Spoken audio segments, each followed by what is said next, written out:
Chapter 1874. Nozdormu was still the mighty and domineering sand dragon.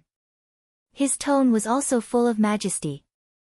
If Duque was still the newbie who had just transmigrated, he would probably be scared speechless when he saw such a huge dragon aspect. Unfortunately, as someone who had made a name for himself in the hellish world of Azeroth, he had long been used to facing a giant boss and could only see its toes. Duque was not affected by this kind of majesty. Duque was not afraid at all.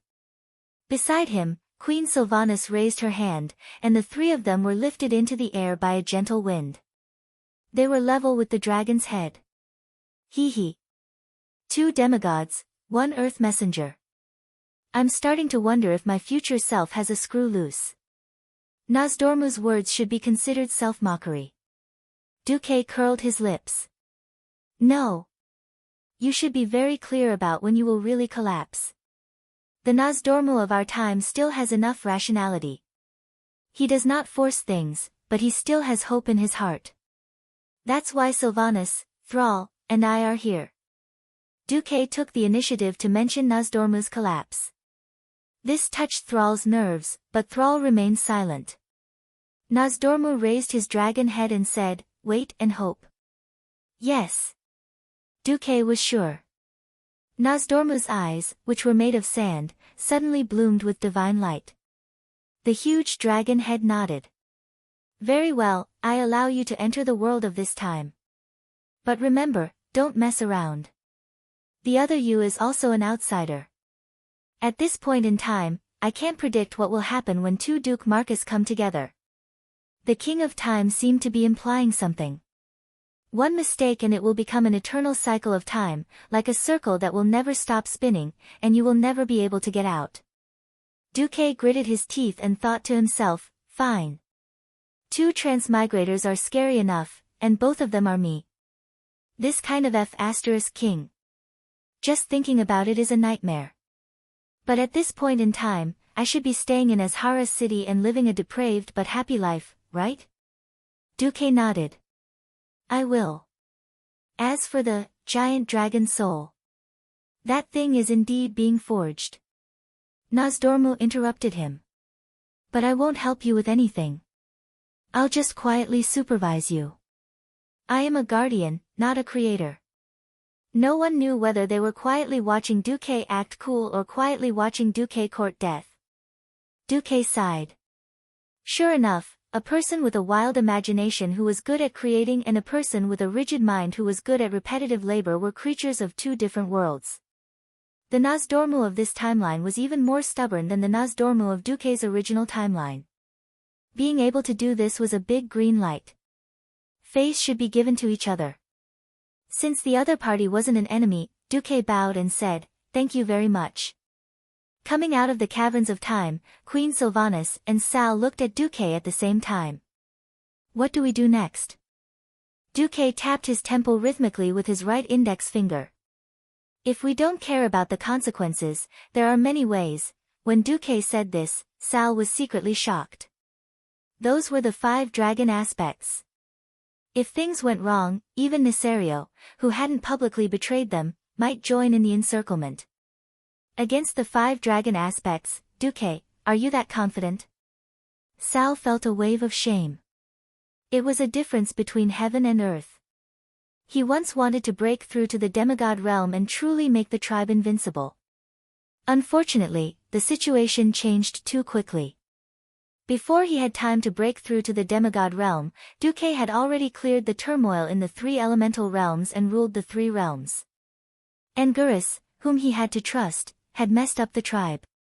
Thinking of this, Sal felt the deepest sense of powerlessness.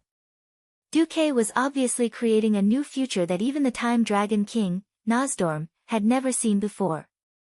What about him?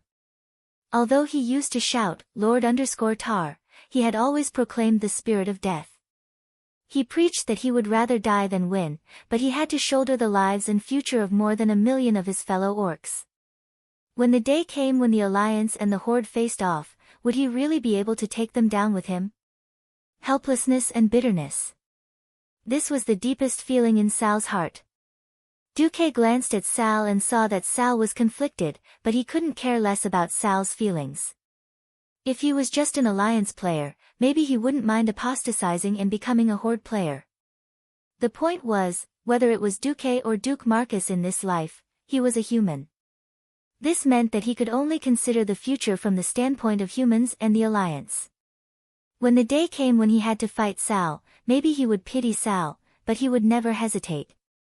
Since Azeroth had given him a position, he had to shoulder the corresponding responsibility.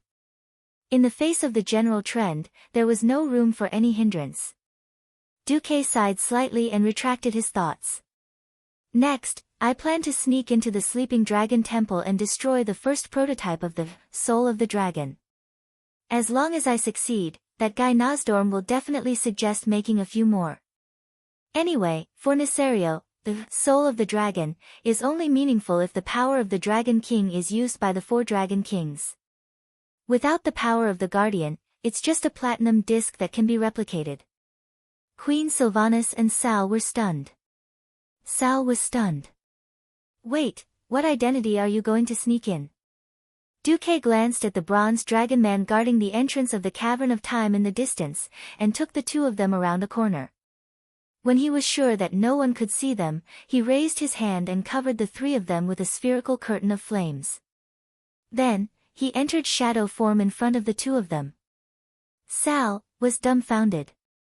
Oh, no, he was dumbfounded. Queen Sylvanas could not stop giggling.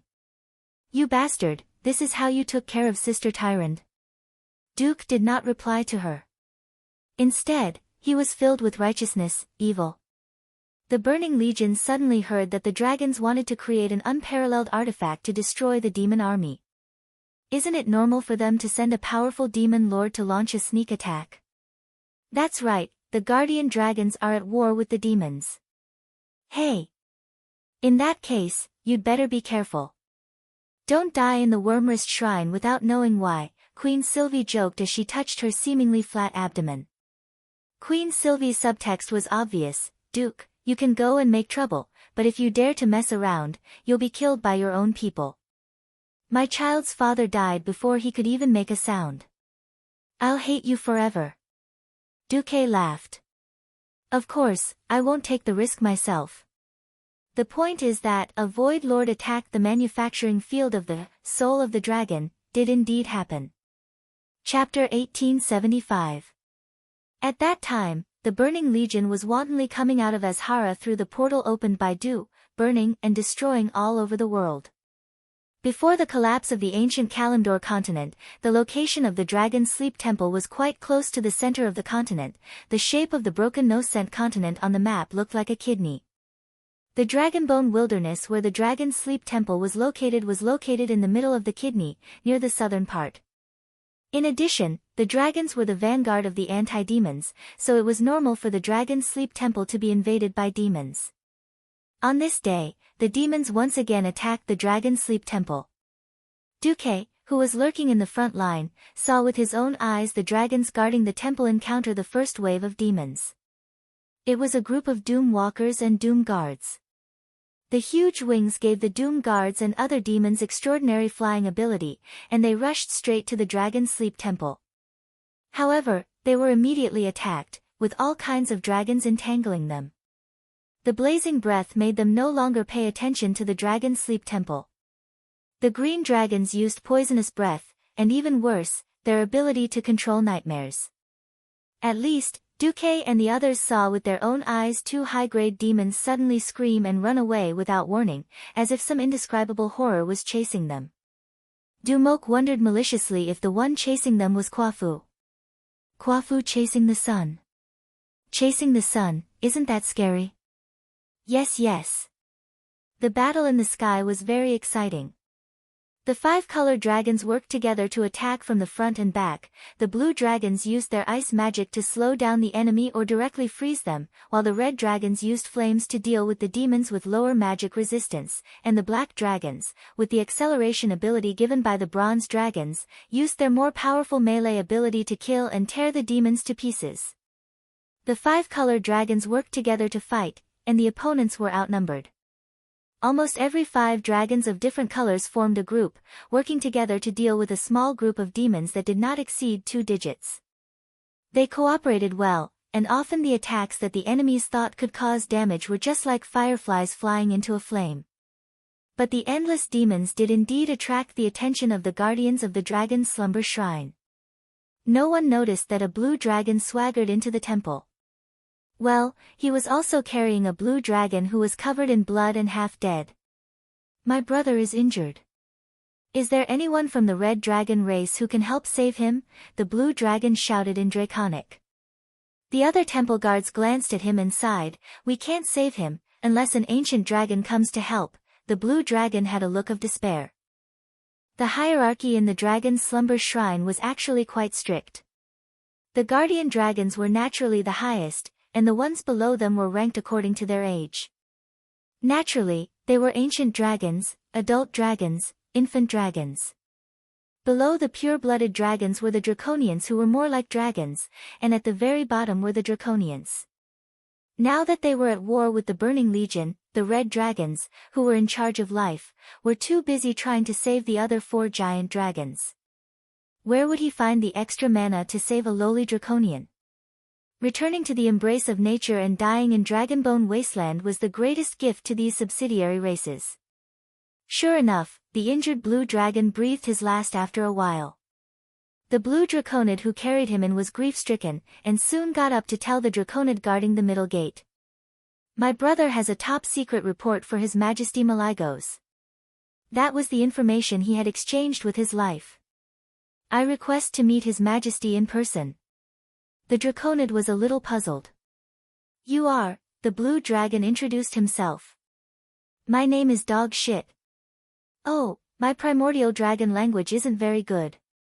"Maligos, is it? I couldn't tell that your father was a pure-blooded primordial dragon. How did you just mutate?" The draconid sighed. The blue dragon made a gesture of wiping his nose in embarrassment. There were a total of 8 draconids guarding the gate, and one of them nodded. "Wait here. I will rule in primordial dragon. But I don't know if the lord on duty will convey it to His Majesty." With that, the draconid opened a small teleportation gate and went in. After a while, he came out again. "Come this way, Maligos." The blue dragon bared his teeth, feeling that he had been too smart for his own good. The draconid led him into a subspace, through a long spatial corridor, and to a side hall. It was a huge gate that was a full 100 meters tall, with 2 elegant and beautiful adult blue dragons coiled at the gate. The 2 blue dragons opened one eye at the same time and glanced at the draconid and the blue dragon. The gate was magnificently decorated, with a huge blue dragon sculpture of Maligos, the king of magic. When the draconid approached on 4 legs, the gate disappeared without a sound. When the draconid and the draconid passed through the gate, the blue magic runes on the door frame of the side hall flickered. Those typical Titan runes cast a mysterious light that swept over their bodies. Seeing that the gate didn't respond, the 2 adult blue dragons closed their eyes and continued to pretend to sleep. Entering the side hall, at the bottom of the gorgeous platform that was filled with all kinds of Titan runes and magic screens, a beautiful and elegant blue dragon appeared in front of the 2 entrants. She had crystal-clear blue scales like sapphires, extremely elegant and streamlined body curves, and, before the blue dragon who was craning his neck could see clearly, the massive blue dragon had already cast ultimate transfiguration and turned into a dark elf with blue hair. She had the typical appearance of a night elf, dark green skin and long pointed ears. She seemed to hate facial lines, so she didn't have them. Instead, she wore a set of leather armor with a V-shaped chest. "I'm Telegosa. You don't have to be so tired to talk like this." "Okay, I'm short on time. I hope your information is as important as you say. Otherwise, you know the rules of the Blue Dragon Army." I know. The blue dragon nodded submissively. Then, after the draconid walked away, he leaned in front of Telegosa and whispered, "My dead brother Kadagos accidentally heard a black dragon say that Nesario was preparing to use the dragon's soul to make a trap and snatch the power that originally belonged to the 4 dragon kings." When the blue dragon said this, Telegosa's entire elven, no, the entire dragon's aura changed. In less than a tenth of a second, the former elf once again turned into a huge dragon. She let out a deafening roar. "You're not a draconid of the Blue Dragon Army. You are. Who?" With a roar, her huge claws slammed down. Perhaps she just wanted to capture this guy who pretended to be a blue dragon and ask him what was going on. When her claws slammed down, her strength was even a little bit slower. However, as soon as her claws touched the Blue Dragon Man actually fell apart. Chapter 1876. No, to be precise, he turned into a cloud of shadow energy that dragons hated the most, and dissipated with a whoosh. When his figure once again gathered into a whole body, he was already at the door on the other side of the temple. Demon. Be it Tyragosa or the other blue dragons monitoring and dispatching in the side temple, they were all stunned. At this point in time, the first non-Eridan warlock to use demonic power in the universe had yet to be born, and there were no demon hunters or death knights. It could be said that those who used shadow energy were all demons. There were thousands of demons in the Legion, and aside from the famous warring races of Eridan, there were always some strange demons that the dragons did not recognize. In fact, it was impossible to recognize all of them. The Burning Legion had destroyed thousands of planets, and there were many who thirsted for power who were willing to become vassal races, or even dead leftovers like a few kittens. In any case, the Azeroth creatures had determined that those who used dark and shadow energy were enemies, and there was no escaping. Kill him. Tyragosa pushed off the ground with all four limbs and spread her wings, leaping high into the air. She accelerated in midair and pounced at the strange blue dragon person. Beside her, there were also two adult blue dragons that reacted and pounced forward. They were extremely resentful. This was a great humiliation. Allowing the evil demon to cross 5 or 6 layers of defense and sneak into the core area of the Dragon Sleep Temple. Be it the patrols outside, the dragon people guarding the periphery of the temple, the draconians guarding the main door, the adult dragons at the door of the side temple, or even the runic protection circle of the Titans, none of them noticed anything amiss. If not for Tyragosa's vigilance, the demon might have even made its way to His Majesty Malygos, and that would have been a nightmare. Unexpected things happened again and again. Originally, the blue dragons thought that this demon, who was disguising himself as a blue dragon person, was going to assassinate Malygos. Tyragosa was thinking about how to stop him from killing his way into the Dragon Slumber Temple's main hall of the King of Magic. Who knew that the other party would play a little magic? It was a vivid illusion. When she and a few other blue dragons rushed over, they were shocked to find that they had been tricked, and the real enemy had rushed in the opposite direction.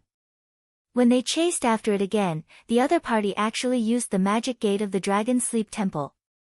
As Tyragosa rushed through a door she had passed through thousands of times, she was suddenly struck by a violent electric shock. Ah! Tens of thousands of volts of ultra-high voltage electricity hit her hard. Although her strong magic resistance offset most of the damage, the electric current that spread all over her body still knocked her down. The unlucky blue dragons at the back started foaming at the mouth and fainted on the ground. Zzz, zzz, zzz. At this time, the entire Dragon Slumber Shrine rang with the alarm of an intruder. In a large hall in the core area of the temple, 2 ancient red dragons raised their heads vigilantly. After half a second to confirm that it was an emergency alarm that signified that the enemy had infiltrated the temple, they immediately entered combat mode. Go and ask what's going on. Reloraz.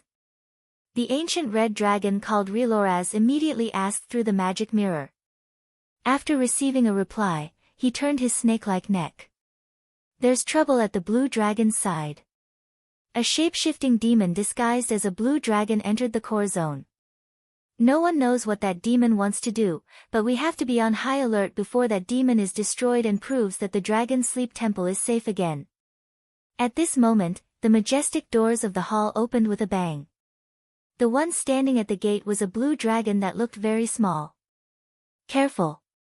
Enemy attack! Without another word, the 2 ancient red dragons immediately unleashed their dragon breaths. Something that left them utterly shocked happened. The other party clearly understood the red dragon's attack patterns very well. Just as they took a deep breath and prepared to unleash their dragon breaths, the blue dragon had already begun to charge. As the two dragon breaths intersected and shot towards them from the left and right, the strange blue dragon leaped high into the air. The giant dragon was certain that that wasn't a blue dragon's movement, it was too light and graceful. He did a front somersault 3,650 degrees in the air, and his tiny body actually seemed to be riding the wind and breaking the waves. Stepping on the rising fire elements, he flew straight towards the center of the hall, where a silver disc was enshrined on a small platform. Not good. Stop him. One of the giant dragons swung its sharp claws, its dark red, sharp claws drawing a piercing gale. The other giant dragon swung its tail, and no one could imagine how the blue dragon was going to dodge that ridiculously wide area attack. Unexpectedly, the blue dragon person actually did an unscientific double jump. As if stepping on the flames of dragon breaths, he dodged the two giant dragons' physical attacks in an unscientific arc. At this moment, the only thing that could stop him was the Titan runic magic circle set up on the platform. The two of them were in despair. The Titan runic magic circle that they had high hopes for was supposed to be the nemesis of demonic creatures. The power of that magic circle was so great that its first attack alone could definitely knock down a mid-tier void lord. However, nothing happened. The Titan runic magic circle flickered and shone with a gentle blue light. That was the light that recognized the blue dragon as an ally who was allowed to enter. Impossible! The two giant dragons exclaimed in shock. There was no justice in this world. Just like that, the blue dragon got the platinum disc as if he was performing acrobatics. Time seemed to be completely frozen at this moment by something called fear. Bye-bye. The blue dragon made a gesture of waving goodbye and revealed a human-like smile. Naturally, such a smile was a complete mockery to the two ancient dragons. Without giving them time to react, the blue dragon immediately activated Flash. In the world of Azeroth 10,000 years later, any mage could use this move. But at this time and place, this move had scared away the souls of the two ancient red dragons. Magic was not common in this world, and only the dragons and the high elves truly mastered magic. However, there were many magic restrictions in the Dragon Sleep Temple, which were high-end things on the level of the Titan runic magic circle. Apart from existences on the level of the ancient blue dragon, no other giant dragon could use it at all. Under the double suppression of the Dragon Sleep Temple's spatial restriction and magic restriction, even the strongest of the dragon race could only use the most basic melee and dragon breath. This guy who looked like a blue dragon was really going to ascend to the heavens. However, this guy treated the Dragon Sleep Temple as his own backyard and was very familiar with it. The group of giant dragons chased him for 2 circles before losing him. After hearing the news, the 5 great dragon aspects were both shocked and furious. Traitor! There must be a traitor. Malygos was almost mad because the other party had perfectly broken the magic restriction that he had personally set up. This was like slapping his dragon face with a slipper. What did we lose? Alexstrasza asked coldly. A platinum disc that was prepared to be used to make the dragon's soul. At this moment, the Earth Guardian dragon, Nisario, looked unnatural. Chapter 1877. For a moment, Telegosa's heart went cold. As one of the ancient dragons, she certainly knew about the top-secret plan of the Dragon's Slumber Temple. In theory, there were quite a few dragons who knew that the 5 dragon aspects were going to use the Dragon Soul to create a dragon power nuclear bomb. It was precisely because their conventional combat power was insufficient and the losses were too great that they had to make a big killing weapon to blast the demons. Nisario had informed the Dragon Kings in advance that they had to inject a considerable amount of power for it to be effective. After that, the Dragon Kings would be in a weak state for a long time, so it was necessary to protect them. When the Dragon Kings were doing things, the ancient dragons would naturally help to watch the scene. At this point in time, there were at least 50 ancient dragons of each color who knew about this. Malygos scolded a traitor, but he really did not know how to deal with it. Alexstrasza also felt a headache. Now that a great enemy was in front of them, it was time for the Pentashade dragons to unite. If they really interrogated as Malygos did, it would definitely cause a serious crack in the unity of the Pentashade dragons. Wait. Malygos, before dealing with the so-called traitors and derelicts, shouldn't we first determine the losses? Yes, that should be the case. Being asked by Big Sister, Malygos finally recovered from his state of anger. Is it really just a platinum disc? The Red Dragon Queen asked worriedly. To be precise, because of the invasion of unknown demons, we need to replace most of the temple's magical protection system. At the very least, all the password techniques have to be reset. No one wants a powerful demon to come in and cut off our heads while we're asleep, right? Malygos added. Alexstrasza turned to look at the Black Dragon King. Can we make another platinum disc that was prepared to be used as that thing? Nisario's dragon heart was thumping rapidly. Under the gaze of all the Dragon Kings, he could only show an indifferent expression. Although it's a little troublesome, my answer is that of course it can be done. Before we inject the Titan divine power of the 5 Dragon Kings, that thing is just a tough enough carrier. Then make another one. The Red Dragon Queen decided. This time, brother, after you make another one, I want to personally guard this thing. Malygos took on everything. Alright, as long as you like it. Nisario seemed a little helpless. At the same time, on the peak of the snowy mountain where the Ice Crown Fortress would be built 10,000 years later, Queen Sylvie and Sal finally saw Duque.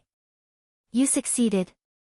When the two of them saw the smile on Duque's face, they already had a rough idea of what was going on. They were just making a final confirmation. Duque smirked and took out the platinum disc from his robe that was emitting a magical aura. Around the disc, there was a layer of faint arcane energy enveloping it.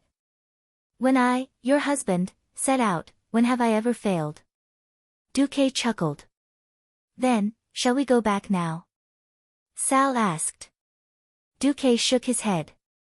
We'll only mess things up if we bring it back. Then what's going on? Queen Sylvie frowned. He had to admit that even when his wife frowned, she was still so beautiful. Duque smirked. Do you know how the soul of the dragon became the soul of the demon? The two opposites shook their heads. Of course, someone as smart as Nisario wouldn't do anything after the 4 Dragon Kings injected the Titan divine power. He set the trap from the beginning. Just as Duque said, yesterday at this point in time. In the obsidian holy land of the Black Dragons. Nisario grimaced as he peered at the shrunken figure below, only to see that the guy's rising and falling chest was firmly clamped by the stone nails, but the little man completely ignored it as he struggled to get rid of the shackles. The tattered, red and black robe and the gorgeous and dazzling fragments of golden armor hung scattered around his strangely shaped torso. He had 2 goat-like horns on his head, a deep red face, a wide mouth, and sharp teeth that resembled those of a dragon. The pair of purple-black eyes were like 2 dark abysses that wanted to engulf the guy who imprisoned him. Unfortunately, he definitely did not have the power to match the Black Dragon King's will. In addition to being nailed, the long-horned monster was also shackled by thick chains on the ground. These chains had been specially reinforced to fix his hands and feet to the stalagmite. The prisoner's mouth moved a few times from time to time, as if he was shouting something, but no sound came out. However, he didn't give up, especially when he saw the dragon approaching. Immediately, the prisoner's angry, shrill, and incessant curses rang out in the secret chamber. My lord Sargeras will make the black dragons bleed like a river. He will make your skin into a trench coat and wear it. He will feed your flesh to the dogs. He will seal your soul in a bottle forever and torture it wantonly. Nisario blinked and used a spell to make his Void Lord prisoner lose the ability to speak again. In order to capture this mid-tier Void Lord, the Black Dragon King and his subordinates had put in a lot of effort. The Black Dragon King raised his big claw and focused. After a while, a golden light flashed in his palm. The light gradually became dazzling, and even the captured Void Lord stopped cursing and stared at what Nisario had summoned. The golden light was just a sign, and then a disc appeared, still shining with golden light. But surprisingly, its structure was unusually simple. Even the night elves could easily capture a small creature. The disc was like a large ordinary gold coin, wrapped in a round shell that shone brightly. This kind of unexpected design was all Nisario's idea. If he wanted this divine rune to complete its mission, it should be inconspicuous and frightening. He brought the platinum disc in front of the Void Lord to let the fanatical and powerful Eridar wizard see what was waiting for him. However, the Lord showed an indifferent expression. He glanced at the dragon and the disc from head to toe, his eyes full of mockery. Nisario looked at his reaction. The Eridar Lord did not notice the powerful magic in the platinum disc. He was very satisfied because even the most cunning demon lord could not see anything, which meant that the other dragons would not be able to see anything, until they could not turn back and it was too late for regrets. The Earth Guardian dragon flicked its claws, and the disc emitted a golden light that illuminated the demon's forehead. In an instant, a ray of red light dyed his face red. Then, a mysterious rune jumped out of the platinum-colored disc and entered his body with a whoosh. Ah! The Black Dragon King opened his terrifying mouth full of fangs and spoke in a language that could not be heard in the mortal world. Every word was filled with the strongest evil aura, and even the demon shuddered. Chapter 1878. As the Lord of Eridar who had destroyed countless worlds, this was the strangest sound he had ever heard. It was like a perfect piece of music, but also like the whisper of the most beautiful female in the dead of night. It was the language of the gods.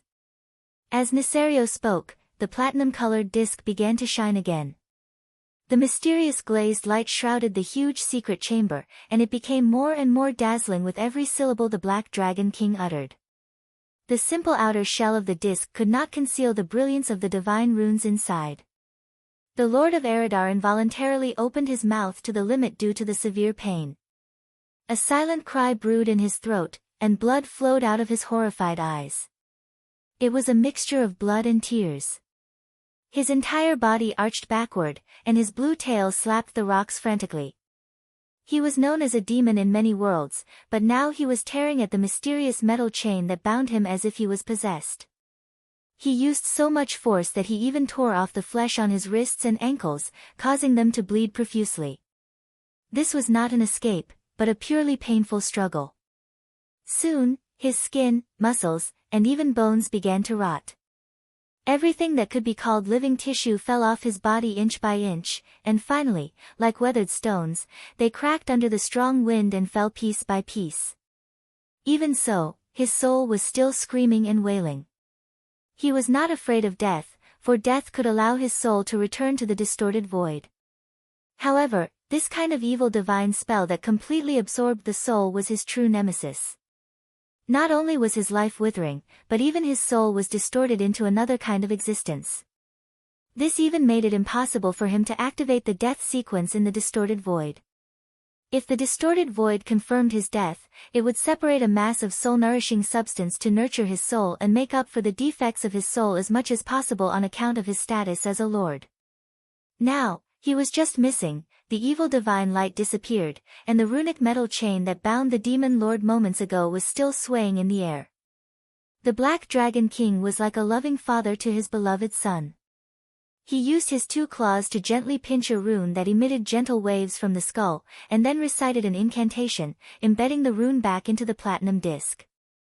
However, Nisario did not know that every detail of this scene had been seen by someone. When Dubois reproduced this scene in front of Queens Sylvie and Sal, both of them were completely shocked, speechless. Sal was finally convinced. "How did you get the surveillance footage and sound of Nisario in the most secret room?" Queen Sylvie also spread her hands. "I'm not guessing anymore. Let's just reveal the mystery." Duque's smile was a little mischievous. The Obsidian Holy Land is the Holy Land of the Black Dragons. 10,000 years ago, this was the absolute territory of Nisario. There is no doubt about that. But 10,000 years later, the owner of the Obsidian Holy Land is Onyxia. Queen Shi and Sal understood immediately. At this point in time, no matter how sinister Nisario was, he would never have thought that his daughter, whom he had casually created, would occupy his lair 10,000 years later. Furthermore, she had sold her integrity, dedicated her body and mind, and given everything to Duque. Since Duque wanted to come back and cause trouble in the ancient war 10,000 years ago, he would definitely not let go of these details that could determine the success or failure of the entire operation.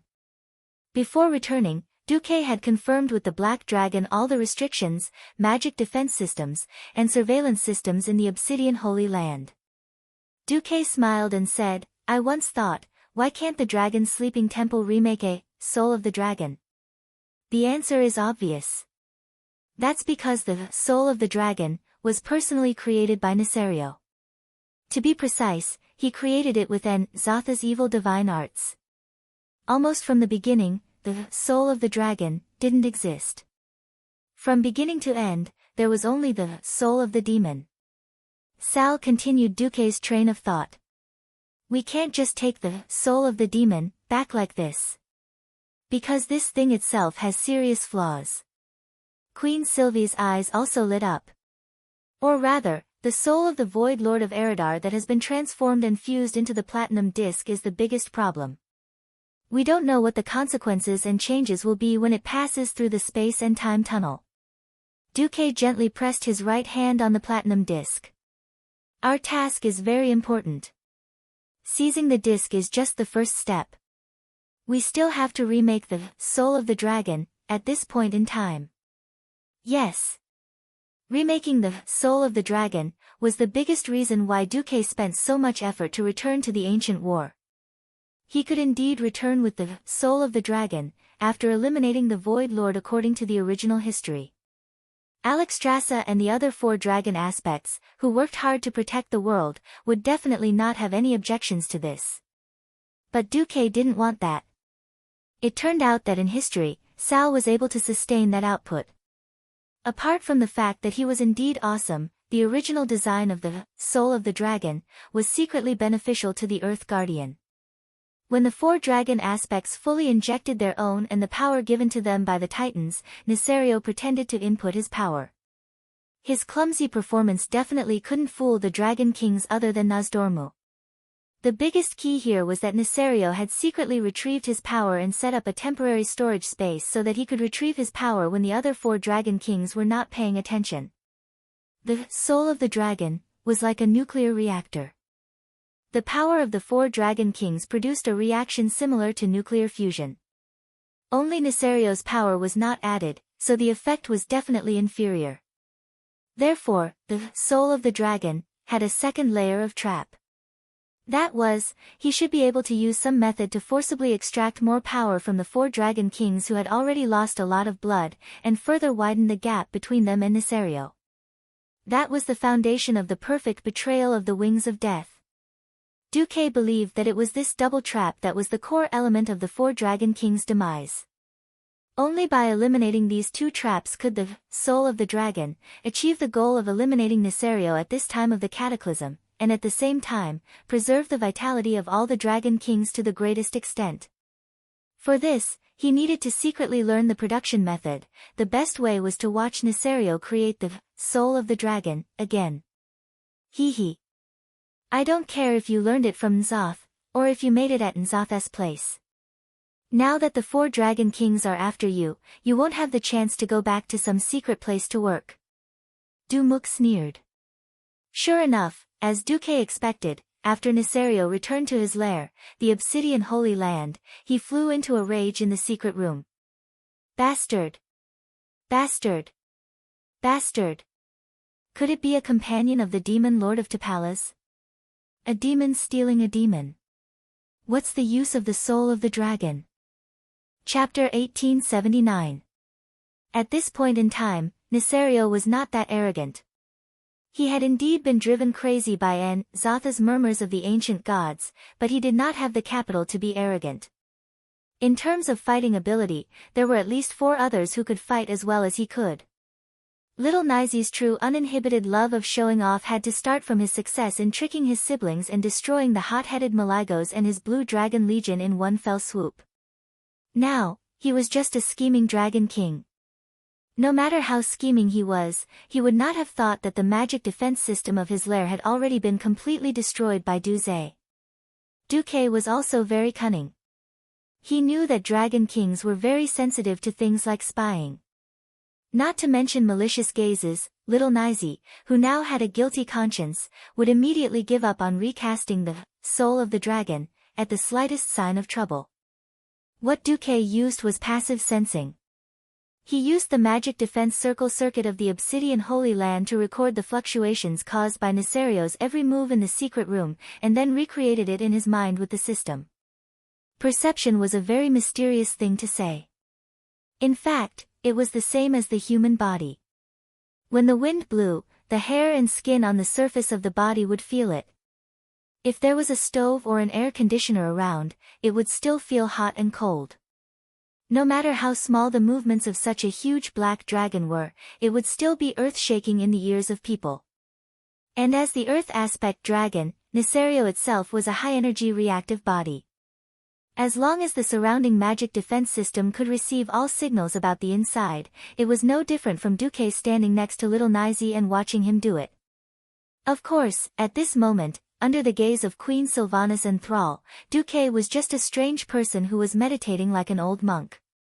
Oh, it's starting. Is that so? And it's based on the Titan runic magic circle technique. I see. The characteristics of the other dragon kings were removed, and only the parts related to the dragon were absorbed. A reaction furnace made with life, dream, time, and magic that seems to have 5 attributes, but in fact only 4. Is this the genius of Zoth or the genius of Neserio? Just like that, Duque muttered as if he was in a trance for a full 36 hours. It wouldn't take that long to create a simple soul of the dragon. The key was that Neserio needed to capture a strong enough backup demon. If it was just to steal power, there was no need for any demons. If he wanted the platinum disc that contained the power of the 4 dragon aspects to degenerate into an evil divine artifact, then it would be necessary. Neserio was in luck. After all, ever since Malygos freaked out and said that he wanted to find the traitor, the Dragon Sleep Temple focused more attention on the Blue Dragon Legion. After all, it was the Blue Dragon's subordinate Draconians and Draconians who made the mistake, and it was also the Blue Dragon's fault that the magic defense system was broken. Big shots at or above the ancient giant dragon level generally believed that the other 4-colored giant dragons did not have that level of attainment in magic. After all, dragons preferred to use their bodies and talents rather than pursue magic at the expense of essentials.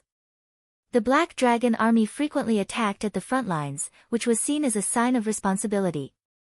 Although a few of Neserio's capable subordinates were a little confused, they still followed the boss's instructions and captured a beginner Void Lord at the cost of a moderately injured ancient giant dragon. Neserio repeated the steps in front of Duque as if he was teaching an experiment. Queen Sylvanas protected Duque, so that Duque could feel more at ease and turn on the system genie at full power, analyzing the role and reaction of each rune and divine incantation. Finally, 16 hours after Neserio's success, Duque let out a long sigh. I know what to do. What do you want us to do? Duque turned to Sylvanas first. First of all, your task is to isolate your aura.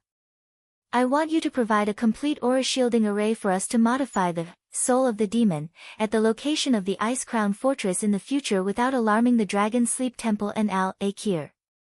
Queen Sylvanas frowned.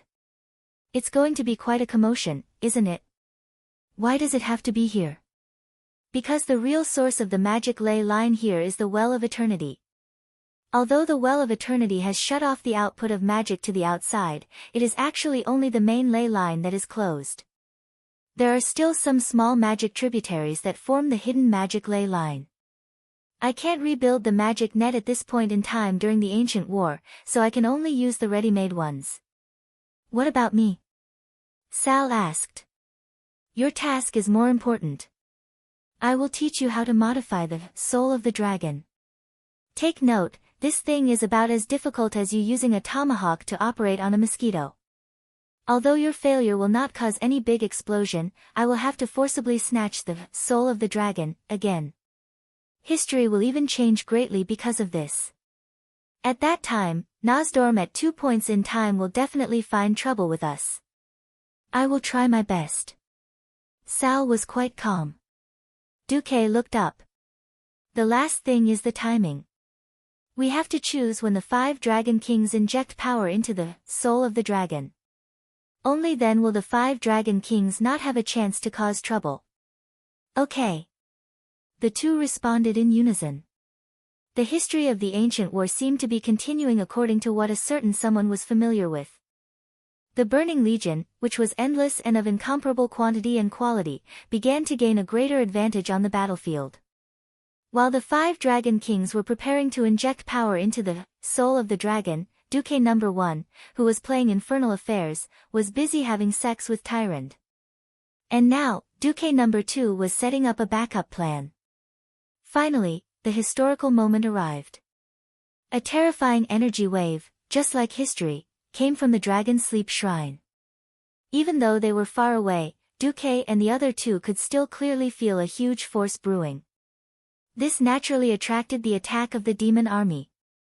Tens of thousands of terror guardians and doomsday guards rushed towards the dragon's sleep shrine. Bright lights and shadows flashed everywhere in the sky.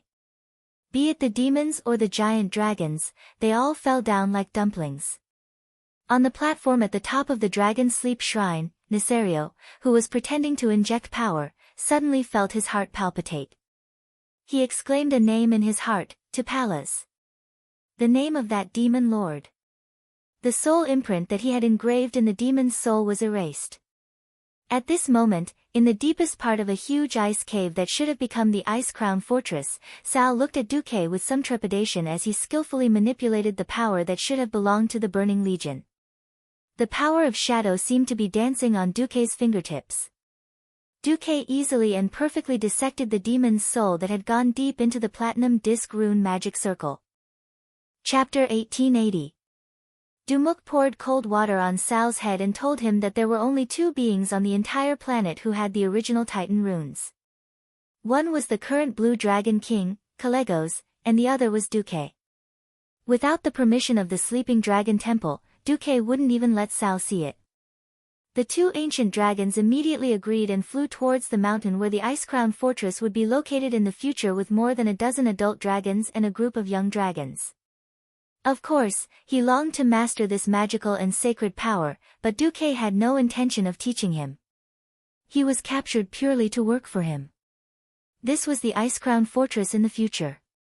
There were actually several caves leading from the snowy peak to the underground.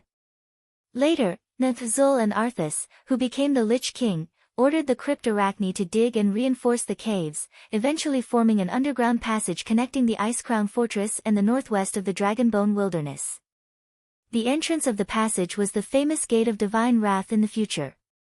Not only did Duque give the platinum disc to Sal, but he also snapped his fingers and directly projected a magnified projection of the platinum disc in midair. The 2 dragons approached the mountain cautiously, one in front and one behind. Queen Sylvanas immediately understood. When Nasristas approached the snowy peak, he was the first to find a problem. Brother, did you notice that the elements here are a bit abnormal? That's also a relief for me. You will never imagine how insidious and vicious Nesario, who claims to be the guardian of justice and this world, is. This was simply venting. This Eridar demon vividly described the brutality and despicableness of the Black Dragon King. After a series of actions similar to a toothpick picking his teeth, Duque announced, "Okay, this thing is clean, it's up to you now." This amount of work had long exceeded the imagination of mortals. Sal, you need to change the circuit here. Then, replace the Titan runes here, here, and here with these runes. Note, these are Titan runes. The smallest rune is made up of thousands of small runes that are constantly rotating. You need to use the power of the earth to replace these few key runes. Nasristas frowned. It's a bit narrow here, send a young dragon to take a look first. After doing it continuously, Sal felt that he was very much like the old orc grandmother next door who specialized in sewing holes in his clothes and repairing his armor when he was a slave gladiator. Ha, oh, okay, what? He actually has Alexstrasza's dragon seal token. Forbid the Red Dragon clan from approaching that place. What made Sal grumble the most was still the Titan runes. Thrall and queen, she looked at the soul that they should have loathed and hated. Before the explosion of the Well of Eternity, this place was a land of extreme cold. Pure white snow covered the Dragonbone wasteland and the surrounding mountains all year round. However, because Duke's modification of the dragon soul required him to gather the mana from the surrounding ley lines, the flow of mana naturally generated some heat. It was a very strange voice. It was coming from the soul of a Void Lord. "You're welcome. We're about to destroy you," Queen Sylvie said with a straight face. In fact, what Sal had to do was similar to carving flowers for a cake. Mixing flour, putting seasonings, throwing the oven to control the fire, and so on had nothing to do with him. It was just that Duke extracted the key Titan rune spells and asked him to replace them with a specific rune combination. "Duke. There's a situation." As the demigod of wind, Queen Sylvie was the first to sense the arrival of this strong scouting team long before the dragons discovered the three of them. "Huh. I've lived here for tens of thousands of years, and I didn't know there was a natural cave here." Although Duque had explained the key points to Sal early in the morning, and Sal himself had secretly practiced countless times these days, when it came to the real thing, Sal's forehead was still sweating. Now, what Duque wanted Sal to do was almost the same. "Nazristas, Vangastas, you two take your teams to the snowy peak in the northwest to take a look. For some reason, the magic circuit that should have dried up shows signs of gathering. Now that the Wormris Temple is at its most critical moment, and the Dragon Kings can't move, we can't let go of any dangerous factors. If someone builds a large magic circle there to deal with us, it'll be bad. It doesn't seem like it. Those damned air elementals are quite irritable, and they don't know how to hide their tracks. They shouldn't be ordinary air elementals." No matter how Duque and Sal did their research, no matter how hard Queen Sylvie tried to hide her presence, the Wormris Temple still detected it. Terranistas, this was a dragon who, after 10,000 years, because of self-blame and illness, and in order to seek justice for the Alliance, voluntarily died. After his death, his head was hung in the Iron Furnace Castle Adventurer Hall. At this point in time, he was still alive and well, and he was Alexstrasza's first assistant. "No matter who you are, and no matter what your intentions are, I want to thank you for getting me out of this damn thing," Lord Eridar's soul said. This heat melted the ice and snow on the mountain peak, revealing the mountain path to the underground cave where Duque and the others were. Sal also tried to secretly learn some tricks or something, but he found that he lacked something very important, the primitive Titan runes passed down by the Titans. After Duque and the others listened for a minute, Queen Sylvie gave Duque a look, and Duque casually destroyed this Eridar demon. The bitter Sal could only work. A dragon's claw print was like a human's fingerprint. Every claw print was unique. When the two primordial WYRMS in their human forms saw the dragon seal writ at the entrance of the underground cave that contains supreme life force, they were a little dumbfounded. Vangastas nodded. "Yes. There seems to be more wind elementals, and less other elements. The Wormris Temple's dragons really deserve to be called local dragons if they didn't have the ability to sense such a big change in the ley line." It didn't take long for the young dragon to return, bringing with it some strange news. Duque scanned it with his senses. "It's okay, Plan A.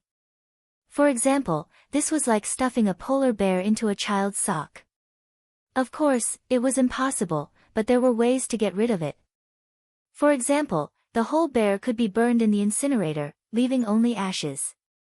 Then, according to a magical 1-1-1 formula, something could be added and stuffed in. While the 5 Dragon Kings focused on infusing energy, he was the temporary manager of the Wormris Temple. Wind Elemental Realm. This was Sal's contribution to saving the world. If he didn't do it well, the tribe might be destroyed later. Sal couldn't ask for more. It was annihilation on the spiritual level. Perhaps this guy's remaining soul in the twisting nether could resurrect him. Unfortunately, because there were no soul fragments to return to the twisting nether, this guy didn't even know who killed his body. Chapter 1881. In the name of Alexstrasza, the guardian dragon of Azeroth appointed by the titans of the Pantheon, I declare that this place is forbidden to the Pentashade dragons. Anyone who trespasses this place without the dragon seal scroll personally issued by me will be considered a declaration of war against the dragon's slumber temple. A series of large, flamboyant words were written with claws. The words were written in 3 languages, Draconic, Elvish, and Troll. When the 2 ancient colossal dragons saw these words, they were dumbfounded as well. Of course, they could feel the abnormal energy fluctuations in the depths of the cave. But they were more troubled by the warning signs. There's definitely something wrong inside. But that's still Her Majesty's handwriting. That strong aura of life has a faint sense of destruction. There's no way it's wrong. Then what do we do? This is too big.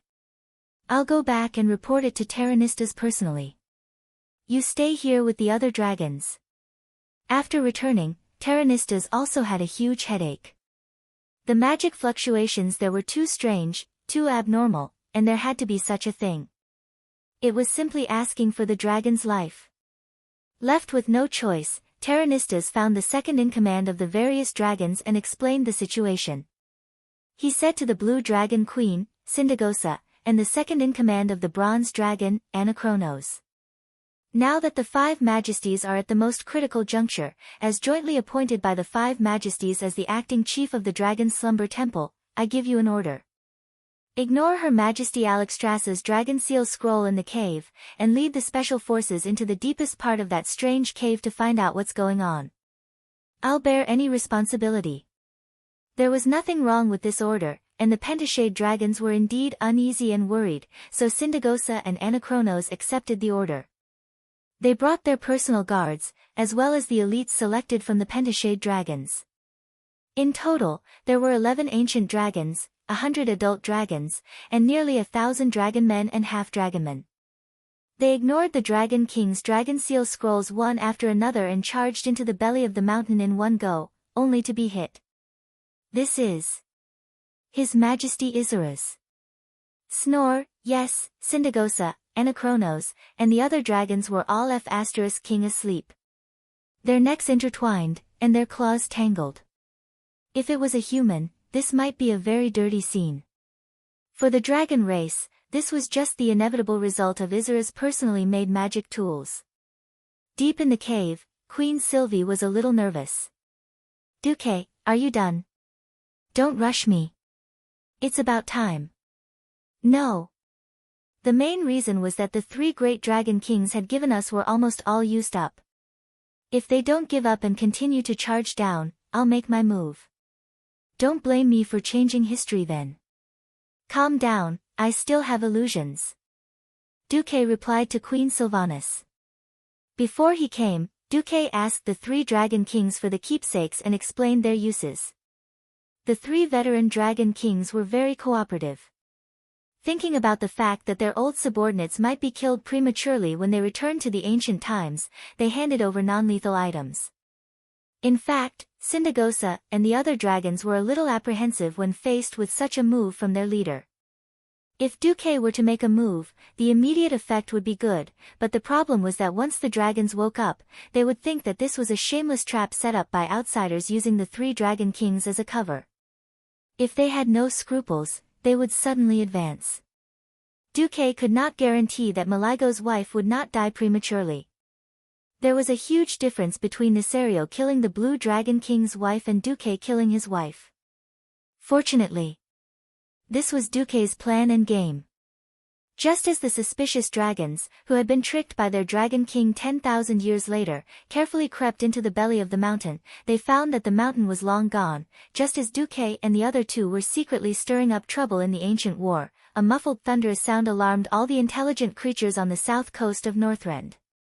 At the Moyaki port on the southern coast of the Dragonbone Wilderness was the settlement of the Kerouark walruses who had lived there for generations. The walruses walking upright were alarmed by the sound. They were originally holding a grand fishing competition, a special event to dispel the terrifying atmosphere of the cataclysm. This fishing competition even attracted the soldiers of the Scarlet Cross. As a measure of the Alliance's control of Northrend, an entire mechanized infantry division of the Scarlet Cross was ordered to be stationed in the southeast of the Dragonbone Wilderness. The Alliance was even allowed by the Dragon Slumber Shrine and the Green Dragon King Isra to build a military base called the New Hearth Valley next to the Emerald Dragon's sacred land. But at this moment, be it the walruses or the human soldiers, they all looked up at the southern sky. At first, they only saw thick, cotton-like clouds on the farthest end of their field of vision, on the island called the Ancient Beach. Suddenly, a terrifying roar came from the frozen sea, causing everyone's body to involuntarily tense up. Look! The color of the sea has changed. After someone exclaimed, everyone realized that the shallow sea that was originally lighter in color seemed to be shrouded by a huge shadow. Not good. Retreat! Retreat! Everyone retreat from the coast. It must be Nesario. There were already some more eye-catching Alliance soldiers shouting, calling for their subordinates and walruses to retreat. But the next moment, a deafening roar burst out from the bottom of the sea. It sounded like an extremely low and muffled groan, but it was definitely not a simple sound. It was the soul roar of the strongest ancient beast. The sea around the ancient beach suddenly erupted. It was a huge water column with a diameter of more than 10 kilometers. It gushed up from the deepest part of the sea, easily tearing the atmosphere apart. The Alliance soldiers were all thrown to the ground by the shock wave brought by the huge wave. The soldiers turned over or rolled around in a sorry state, forcing themselves to look south. Unfortunately, this time they saw a hellish scene. The ancient beach that almost occupied the entire field of vision had disappeared, replaced by a huge whirlpool that made everyone's scalp tingle. It was as if the big whirlpool between the eternal existence and the endless sea had moved here. Everyone knew that was not the case. If there were geographers here, they would tell everyone that this was a tsunami and whirlpool brought about by the sudden movement of the seabed plates. Unfortunately, there were no geographers here. Everyone's eyes were attracted by the huge rocks that were ejected from the huge whirlpool. The huge rocks smashed towards the southern shore of the Dragonbone Waste like raindrops. Of course, those were not rocks at all, nor were they the deadly hellfire rain released by the Eridar warlocks. They were earth elemental giants that emitted a strange elemental glow. Chapter 1882. A large number of earth elemental life forms have been discovered. The enemy has airdropped earth elemental life forms in a cannon-like manner. 2,000, 3,000. 5,000. Unable to count, the rough estimate is over 10,000. The Wormrest Temple has sent a request for help. As the two largest bases in Northrend controlled by the Alliance, Utgard Castle and the Fearless Fort each had different functions. The Fearless Fort, located on the edge of the North Wind Tundra in the southwest of Northrend, was an offshore fort very close to the shore and also a deep-water port close to the sea. Because of the open coastline, it was the Alliance's largest import and export trading port in the north. By encircling the sea and building a breakwater, it became the location of the Alliance's North Sea Fleet. A surface fleet consisting of 181 destroyers, 40 cruisers, and 12 battleships, in addition to the 44 flying battleships arranged on the northern coast of the Fearless Fort, formed a powerful mixed fleet. As for Utgard Castle, located in the center of the Howling Fjord in the southeast of Northrend, it was transformed into an air base that could be connected through the Dagger Sheath Bay and was surrounded by mountains. Usually, there was only a medium-sized flying battleship stationed here, and the number of ships never exceeded 100. But ever since the Alliance occupied Northrend, this place was built to accommodate 2 standard flying battleships of the Alliance. At the time of the Throne Conference, the Alliance leaders didn't understand. From a common-sense point of view, Northrend no longer had any so-called enemies.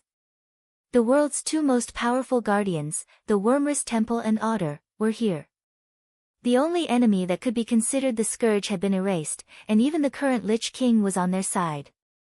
Even if Duque only requested that the several air bases built around Utgard Castle only have berths and not too many supporting facilities, this still made the Alliance leaders puzzled. After all, leveling the land, paving roads, reserving fuel cabins, setting up security areas, sentry towers, and other things would still cost money and manpower. Naturally, Dumuk had his own halo before becoming a demigod, and he had repeatedly proven his foresight, making his name as the Peeper of Fate even more resounding, so no one really opposed it.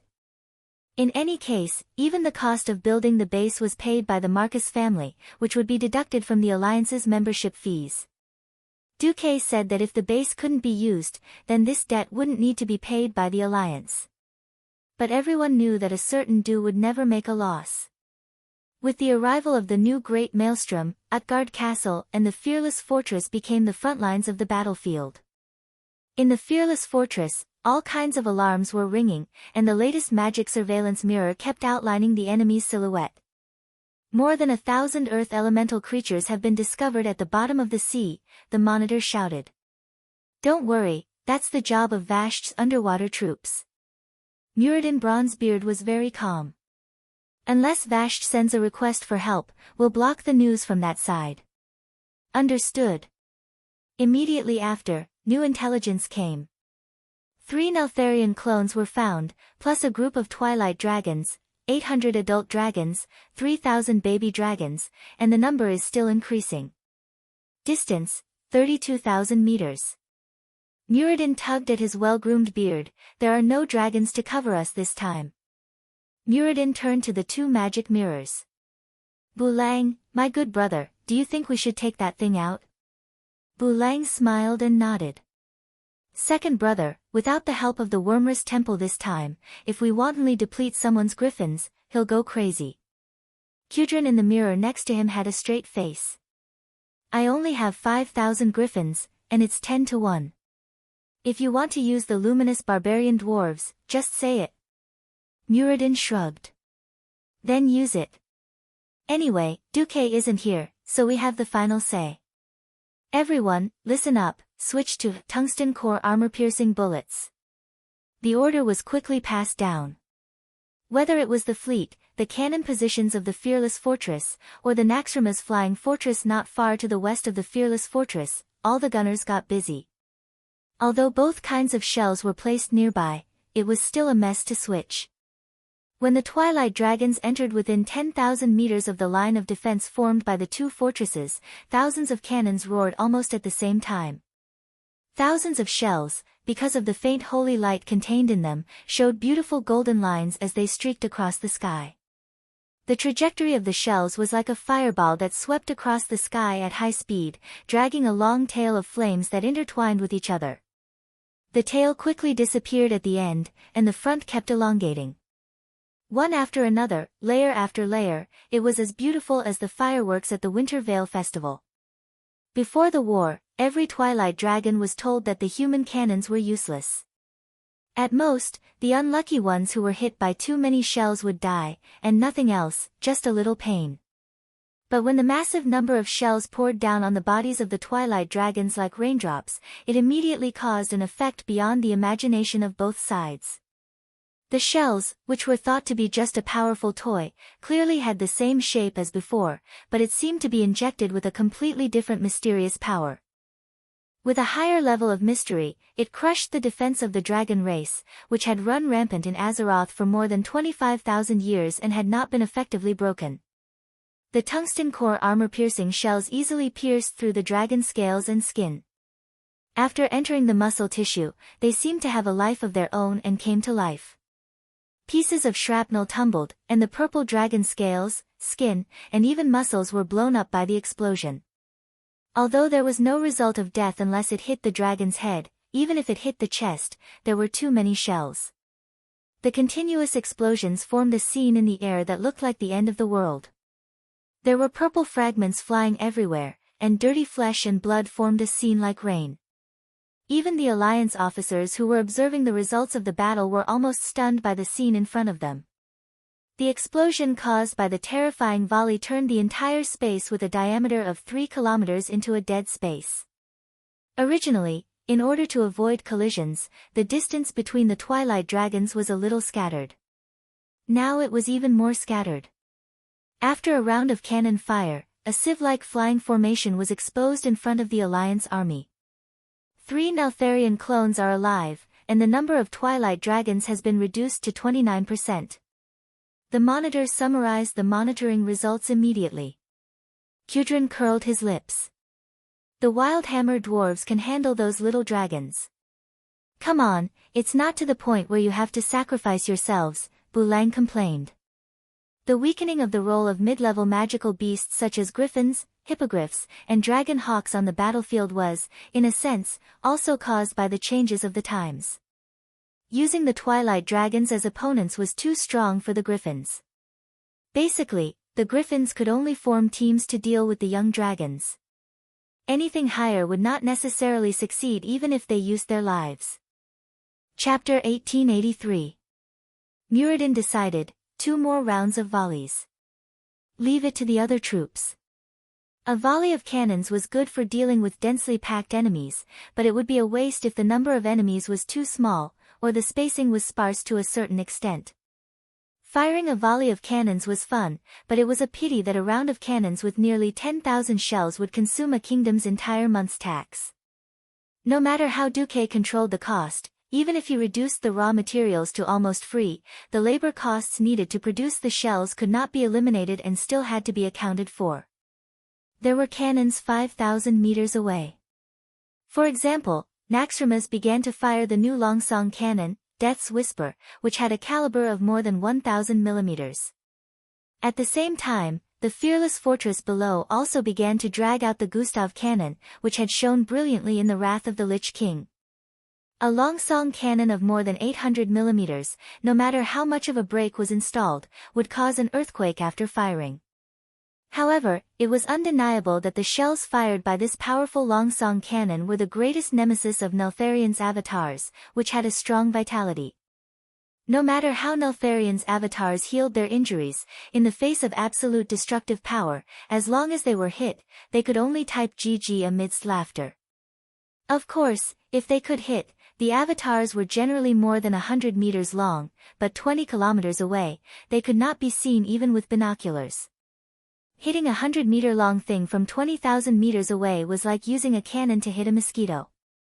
Hitting it was like losing everything, but not hitting it was the right thing to do. Since Wing's avatars also had decent mobility, they could often only be calibrated remotely and then fired. Rather predictably, Naxxramas had 12 main cannons of the Grim Reaper model, and Gustav had 20. There were 8 Gustav on the Fearless Fortress. The battle continued, and the enemy air force that was still unrelenting within 5,000 meters was handed over to the new members of the alliance. I, Aurelia Windrunner, in the name of the Wind Elemental Queen, Sylvanas Windrunner, order to attack and destroy those wyverns. In the sky, the valiant big sister Windrunner raised her bow. Within a radius of several kilometers around her, countless small tornadoes rushed towards Wing's avatars and the Twilight Dragons. This was the advantage of the Alliance controlling the Wind Elemental realm. As long as he controlled the Wind God throne, there would be new Wind Elemental creatures born out of thin air at every moment. Wind Elemental creatures, or simply called Air Elementals, didn't possess a particularly high level of intelligence. Even so, they had basic intelligence and could only identify Wind Elementals and other creatures. As long as they were given a restricted fighting area, they would be great helpers on the battlefield. Without fear or hesitation, the air elements of various sizes swept towards the Twilight Dragons and engaged them in battle. One of the 3-headed avatars was unlucky enough to be hit by 2, Gustav, cannons, and it was blown apart in the air. The remaining 2 fought Aurelia, Lilith, Hadgeron Brightwing, and other elven rangers. The Windrunner family and even the rangers of Sin, Dorii were the perfect example of, when a man achieves the Tao, his fowls and dogs follow him to heaven. After obtaining the share of the wind element, Queen Sylvanas distributed a small portion. Any general among the blood elves could fly. Eat my arrow. Aurelia drew her bow and knocked an arrow. A seemingly simple, aimed shot, enhanced by the wind element, had the effect of the fortress's main cannon. The arrow blasted a bloody hole big enough for a carriage to pass through on the thigh of Nisario's avatar. The 2 avatars fought fiercely with the blood elven powerhouses.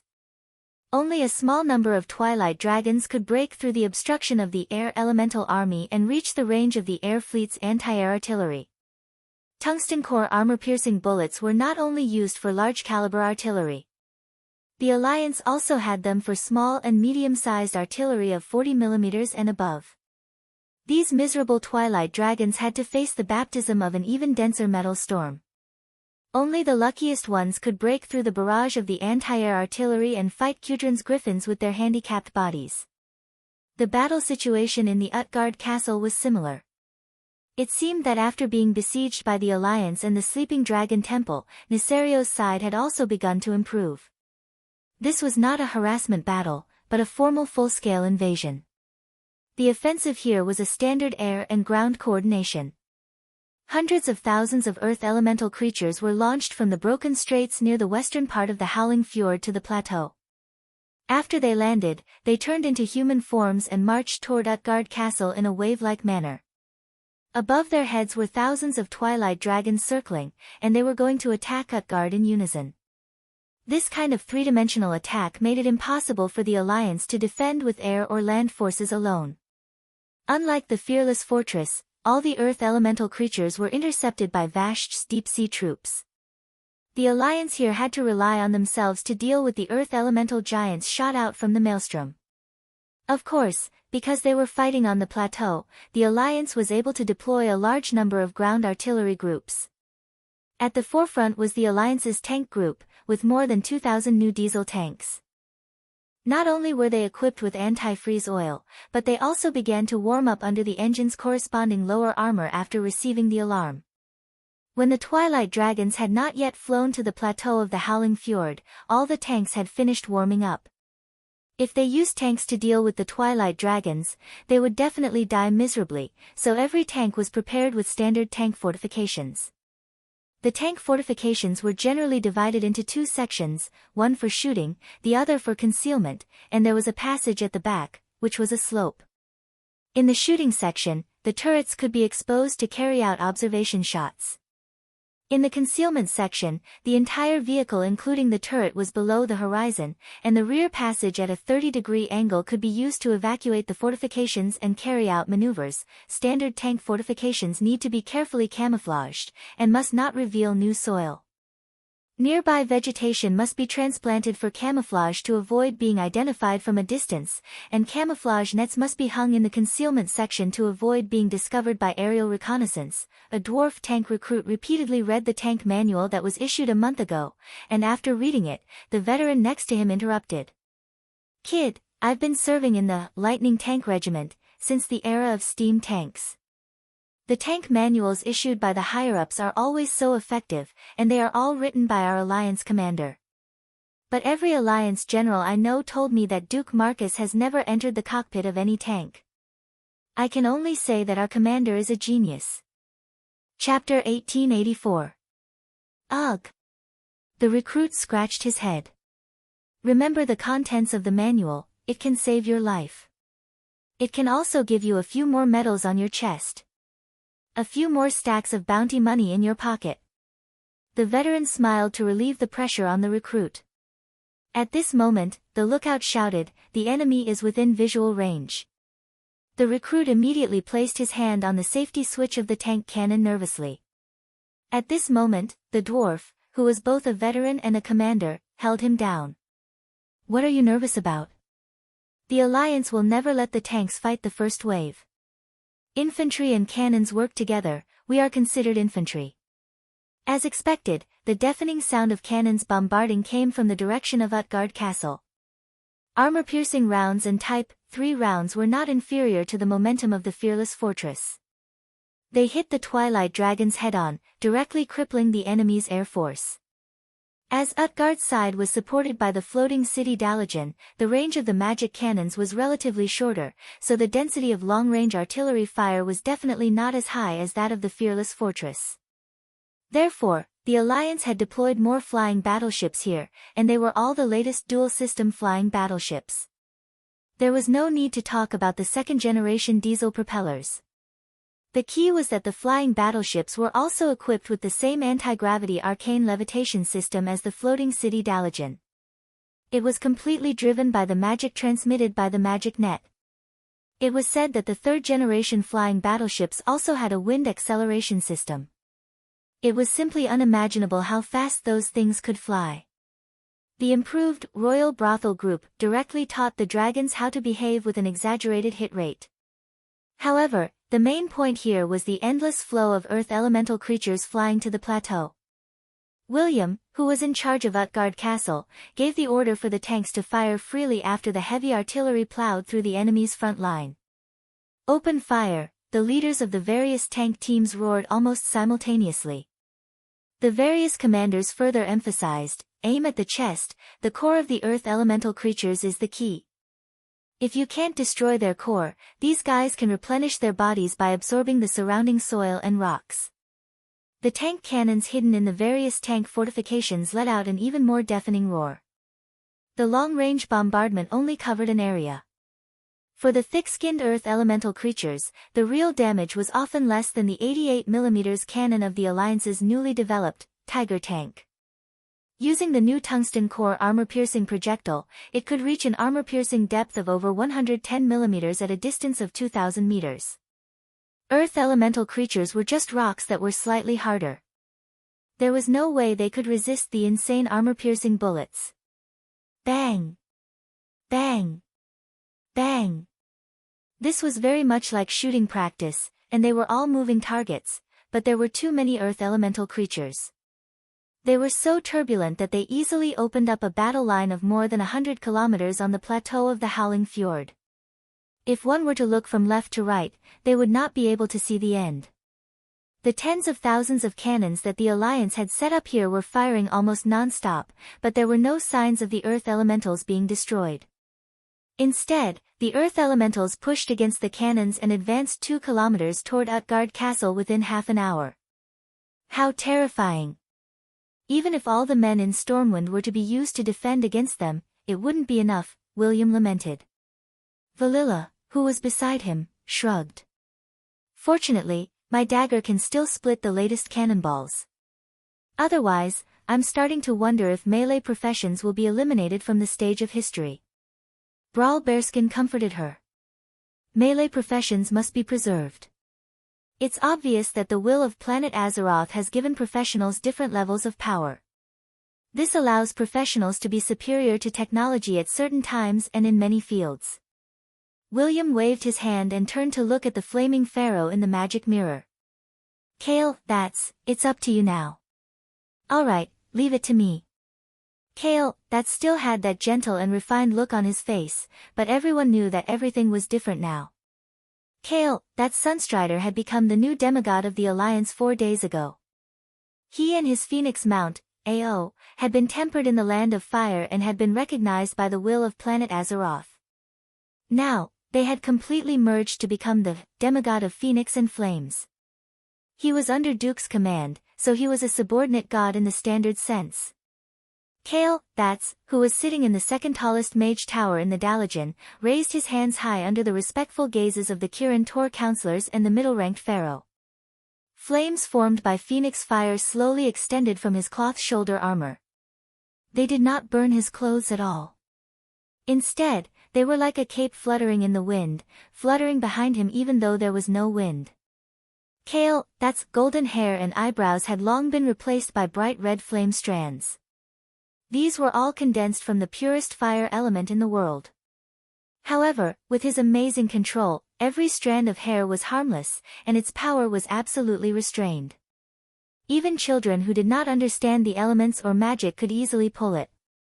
It's cold. Enilis, the eldest princess of the Marcus family, had personally commented with a giggle. Kale, opened his hands slightly, and the cape behind him fluttered like a phoenix spreading its wings. An ancient elemental language floated out of Kale, mouth. Using the elements as a medium, it resounded throughout the surrounding world. I, Kale, Sunstrider, as the representative of the Supreme King of Flames, Duke Marcus, order all fire elementals to attack every earth elemental in your field of vision. The war between the 4 major elements was known as the Eternal War. Perhaps there was a brief alliance, but most of the time, once they met, they would attack each other without saying a word. It was usually difficult to stop without fighting to the death. Even low-level elemental creatures with the most basic intelligence were like this. From the north to the south, along the front line of the Alliance's defense line, countless fire elemental creatures suddenly charged out of the flaming teleportation doors. Rushing forward was like burning rocks. The earth elementals, on the other hand, gave up on charging forward. They raised their huge fists and punched the fire elemental creatures. How could the earth elementals, which sounded tangible, be invisible fire elementals? In fact, there was a saying called elemental erosion in a confrontation between elements. When there was too much earth elemental in the body of a fire elemental creature, it would be like a puddle of clear water filled with too much mud, turning into a lump of mud. The fire elemental here would turn into a clay figurine and then completely shatter. This was considered dead. If there was too much fire elemental, the earth elemental creature would also be bathed in flames, and then it would also shatter and collapse. The war between elements didn't seem bloody, but in the eyes of mages, this was the cruelest war of annihilation. Chapter 1885. The fire elementals are on our side, right? They're all mixed up, how do we fight them? The tank gunners were dumbfounded. The messenger above spat a mouthful of saliva at them. Don't joke around. Don't use holy light cannons, use pure tungsten core armor-piercing bullets. We create explosions to help our own people, our own fire elemental warriors. The bombardment resumed, and the battlefront on Utgard's side stabilized.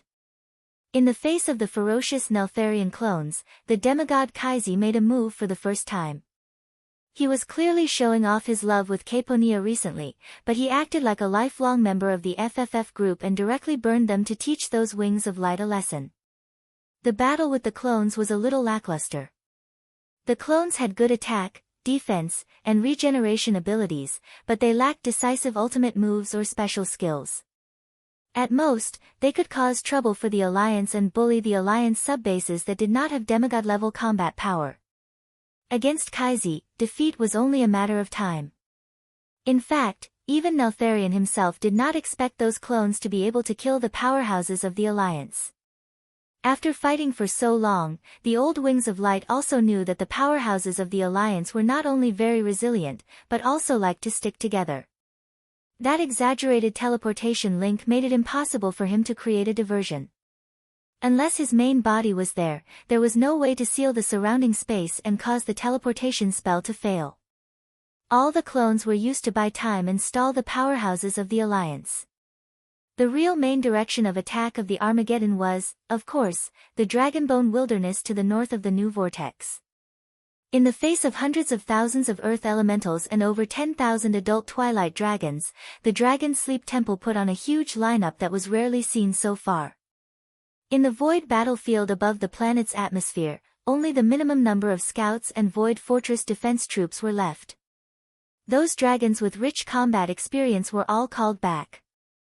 It was rare in history for so many dragons to gather together like today.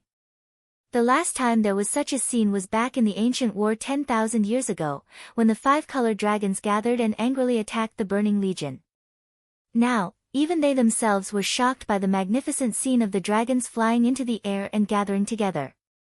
The red dragons, yellow dragons, and green dragons lined up in order, the blue dragons with a smaller number rushed into the sky, and the shabbiest group of adult black dragons were at the back of the formation. In any case, the 5 dragon tribes that were once divided were now united as one. It wasn't just the standard chromatic dragons.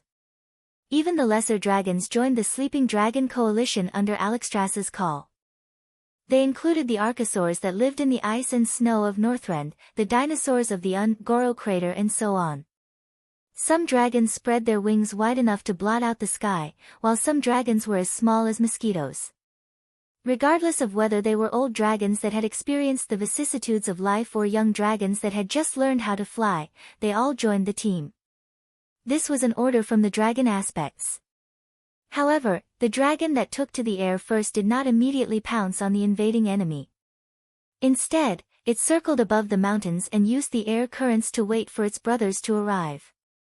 These dragons filled the sky, forming layers of ranks from high to low. They circled in a regular route to avoid colliding with each other. On the ground, large batches of draconians and half-draconians were pouring out of the dragon's slumber shrine's gates one after another. They formed a neat square formation and formed the core of the defensive line on the ground.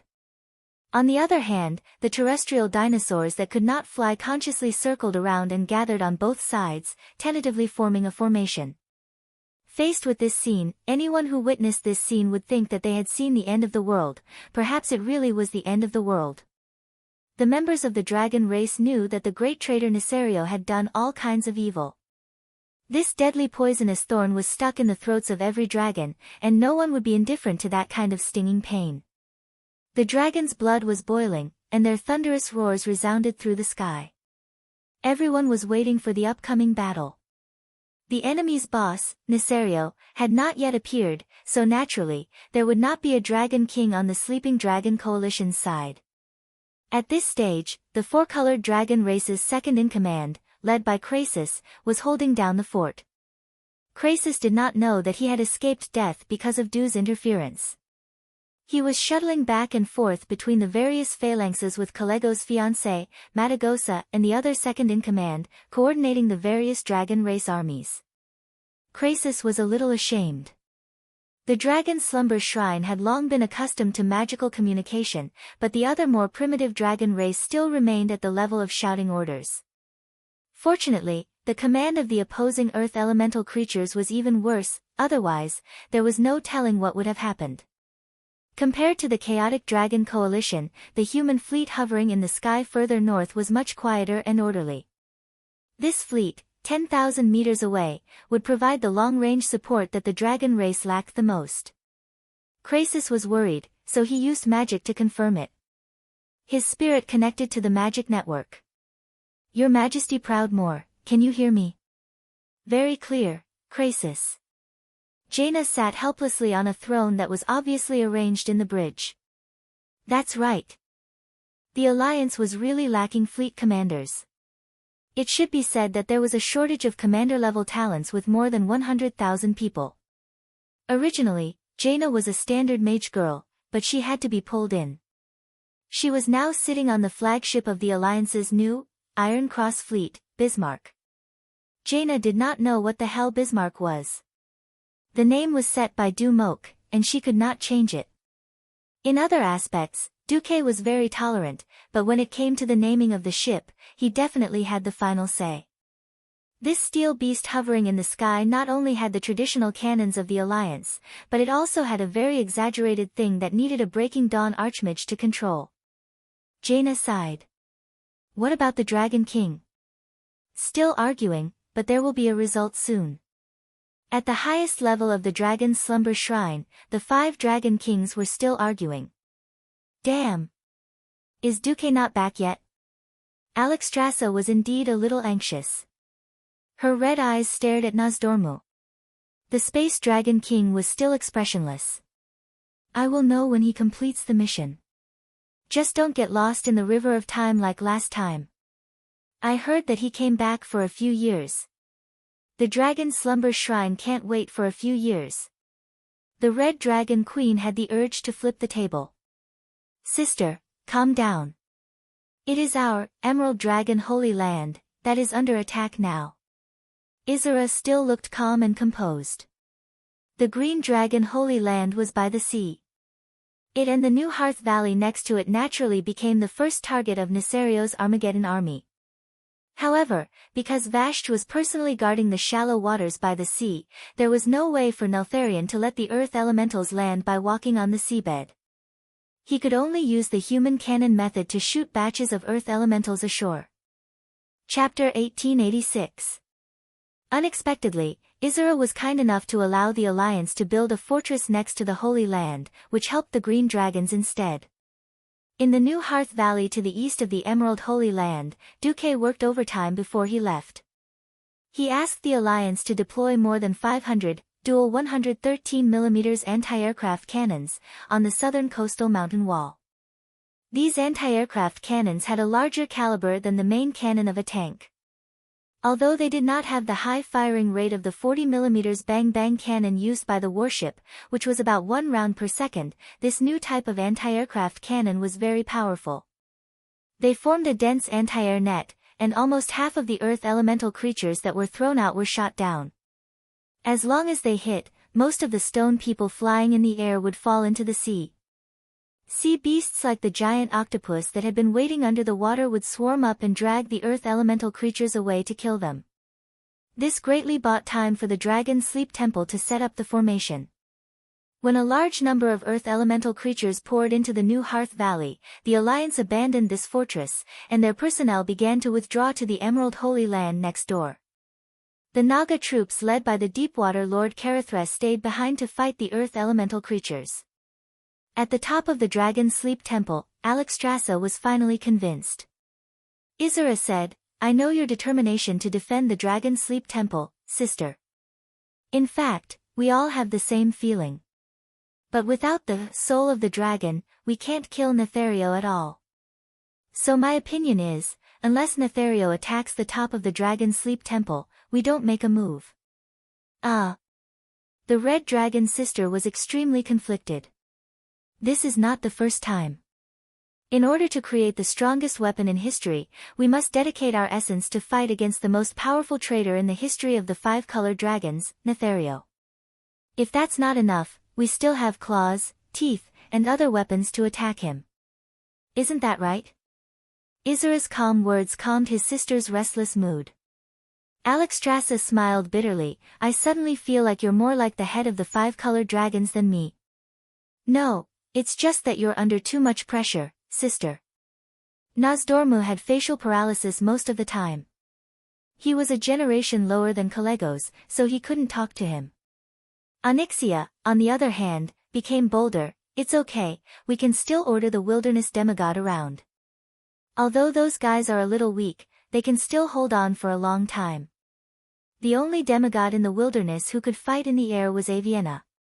In fact, the Raven Goddess was far inferior to the weakest of the 5 dragon aspects, Kalegos. Instead of letting them be bombarded by Nethario outside, it was better to place them on the first floor of the entrance to the Wormrest Shrine. The powerful spatial seal made it so that no matter who entered the Dragon Sleep Shrine's main entrance, they would have to walk. Alexstrasza's face turned red. "If we get attacked there, then the Dragon Slumber Temple will lose all face." Isra was rather practical. "Didn't we already lose face when Nethario betrayed us?" Her sister was right. The Red Dragon Queen was speechless. But at the end of the day, everyone unconsciously shifted their attention back to Duque. Even Isra was muttering to himself, "Duque, you bastard. I won't forgive you for coming back so late." Onyxia, on the other hand, did not seem to care. After entering the Wormrest Shrine, she was basically in human form. She had no intention of being a dragon at all. She seemed to be very leisurely crossing her legs, her right index finger twirling the tip of her long black curly hair, twirling and twirling it. Her face revealed a honey of trust that the other dragons could not understand. "It's okay, until the world is destroyed, I will absolutely believe in Duque." No one knew that at this moment, this once incomparably cunning female black dragon was undergoing the final interrogation of her dragon heart. This concerned whether she would really open her heart and completely believe in a man in the future. The ancient dragons all knew that the Dragon King could not be mobilized. Otherwise, once they needed to inject power into the dragon's soul and were held up, it would not be fun. They could only rely on themselves, and the alliance of the mortal races that many dragons were not willing to believe in more than a decade ago. After the Destruction Army realized that attacking the Emerald Dragon Holy Land in the southeast of the Wormrest Shrine was not effective, they first destroyed the Walrus people's Moyaki port in order to have a better landing, and then went all the way north. Although tens of thousands of stone men were left to attack the Azure Dragon Holy Land in the southwest of the Wormrest Shrine, the main force was divided into 2 groups. One group went straight through the 2 holy lands and went straight to the Wormrest Shrine. The other larger group went around to the west, through the snow-covered drifting snow forest, and attacked the Wormrest Shrine. In the flagship command room of Bismarck, Jaina sighed. "What's wrong?" Aegwin asked. Jaina rested her chin on her right hand and propped her head up. It'll be fine if Duque doesn't go for a few years this time. Phew. Aren't you all full of energy to prove that the Alliance can fight against evil without Duque? Aegwin laughed. Nowadays, in the Alliance, that's a paradox. Jaina laughed lightly. Holding the weapons and equipment that Duque led the way in developing, using the taxes that Duque brought in to revitalize the economy to nurture an army, and shouting, "We can do it without Duque, isn't that a joke?" Aegwin shrugged. That's true. Alright, there's no time to be sad. At least we have to hold on and make sure that the situation doesn't collapse. Jaina looked at the magical screens that had a sci-fi feel to it, and saw the position of the enemy's main force. She waved her hand. All fleet main cannons, prepare to fire. A minute later, the sound of cannons that seemed to come from the distant horizon faintly came to the dragons, and then countless cannonballs that were as dense as a swarm of locusts whistled past not far from the feet of the flying dragons. It wasn't just the roar of cannons, but also the roar of modern technology.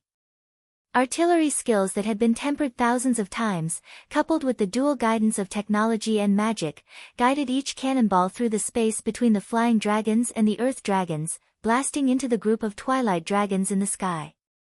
It was almost a replica of the aerial battle between the Fearless Fortress and Utgard Castle. The new Holy Light version of the tungsten core armor-piercing shell had a miraculous effect on the twilight dragons. After 3 rounds of rapid firing, the twilight dragon formation in the sky became a pitiful basket. Krasis was a little excited and shouted with magic amplification, "It's time. Chromatic dragons, attack." This was the agreed signal. 3 rounds of simultaneous firing, and then immediately snatching control of the air. Tens of thousands of dragons flapped their wings and accelerated. Like countless heavy machine guns, they ferociously plunged into the group of twilight dragons that had become sparse and messy. The enemy's scattered formation and unstable morale gave the Sleeping Dragon Alliance a great advantage. Chapter 1887. On the other hand, Krasis and the other ancient dragons were entangled with Neserio's avatars. They flapped their wings and made all sorts of difficult hovers in the air. Some of them even made sudden stops and flew backward. They kept using their dragon breaths to destroy the ever-growing avatars of Darkwing. Of course, it looked a little futile. After so many battles, both sides basically had a pattern. The size of the avatars of Darkwing also depended on the size of the avatars. If they were twice the size of an ordinary ancient dragon, then the ancient dragon could still win with numbers. 3 to 5 times the size of the avatars could be dealt with by a single guardian, aspect dragon, or demigod of the Alliance or the Sleeping Dragon Alliance. If it was more than 5 times, they would have to gather many big shots to deal with it. Now, these were basically big guys that were about 5 times the size, but the demigods of the Sleeping Dragon Alliance could not attack due to special reasons. This was really hard on the ancient dragons. However, it was not like the Alliance did not have any countermeasures. No one noticed that Jaina's flagship, Bismarck, had already sneaked forward. It was less than 2 kilometers away from the main battlefield where Neserio's avatars were. This was definitely a very close distance for an aerial battle. No one discovered the Bismarck, because the 4 ancient green dragons, Laysan, Amalise, Tyrell, and Isodra, had joined hands to create a magic formation that perfectly concealed the human battleship with its illusion and aura concealment. Back then, the 4 nightmare dragons had always played the role of the backbone of the Green Dragon army after escaping the fate of death. Under Isura's most trusted male Green Dragon, second-in-command Irenicus, they were the most capable of fighting in the Green Dragon army. Those avatars that were not directly controlled by Neserio did not notice the danger that was close at hand at this time. On Bismarck, Master Craftsman Jurban was sweating profusely. He nervously paid attention to the data of the battleship, and finally nodded at Jaina. Jaina pressed a red button on the flagship beside the captain's seat. The moment she pressed it, the entire battleship began to change shape. As a test ship, Bismarck was a rare flying battleship that was purely powered by magic power. After abandoning the high-powered propellers pulled by diesel engines, it used an anti-gravity magic engine similar to the Dalagen's. Being completely connected to the weave also meant that without it, the entire ship would be like a stranded whale, unable to move at all. On the other hand, as long as it was within the range of the weave, with the support of Pharaoh who had extremely high authority, the Bismarck would be the representative of the weave. The upper and lower layers of the ship have separated. The connection to the weave is working. Confirmation of highest authority in the weave. Magic circuit warm-up test. Test normal. In the command deck, a group of female communications soldiers and radiant moon mages were busy. As one of the greatest experiments in combining technology and magic, Bismarck was displaying its extraordinary side to the world. The largest hull, which was 241.55 meters long and 36 meters wide, was neatly opened near the waterline of a ship. The opening was so flat that one could tell that it wasn't a crack, but that it had the structure to open itself. It looked like the main body of the ship was slowly separating from the bottom of the ship. There were still some metal pumps and hooks connecting the upper and lower parts of the ship, looking a little like the fangs of a dragon. However, the huge cannon that was exposed in the air and sandwiched between the two sections of the ship made the four ancient dragons who were on the verge of becoming the nightmare dragons feel their hearts palpitate. This huge cannon that was more than 200 meters long and 10 meters in diameter almost pierced through the entire hull.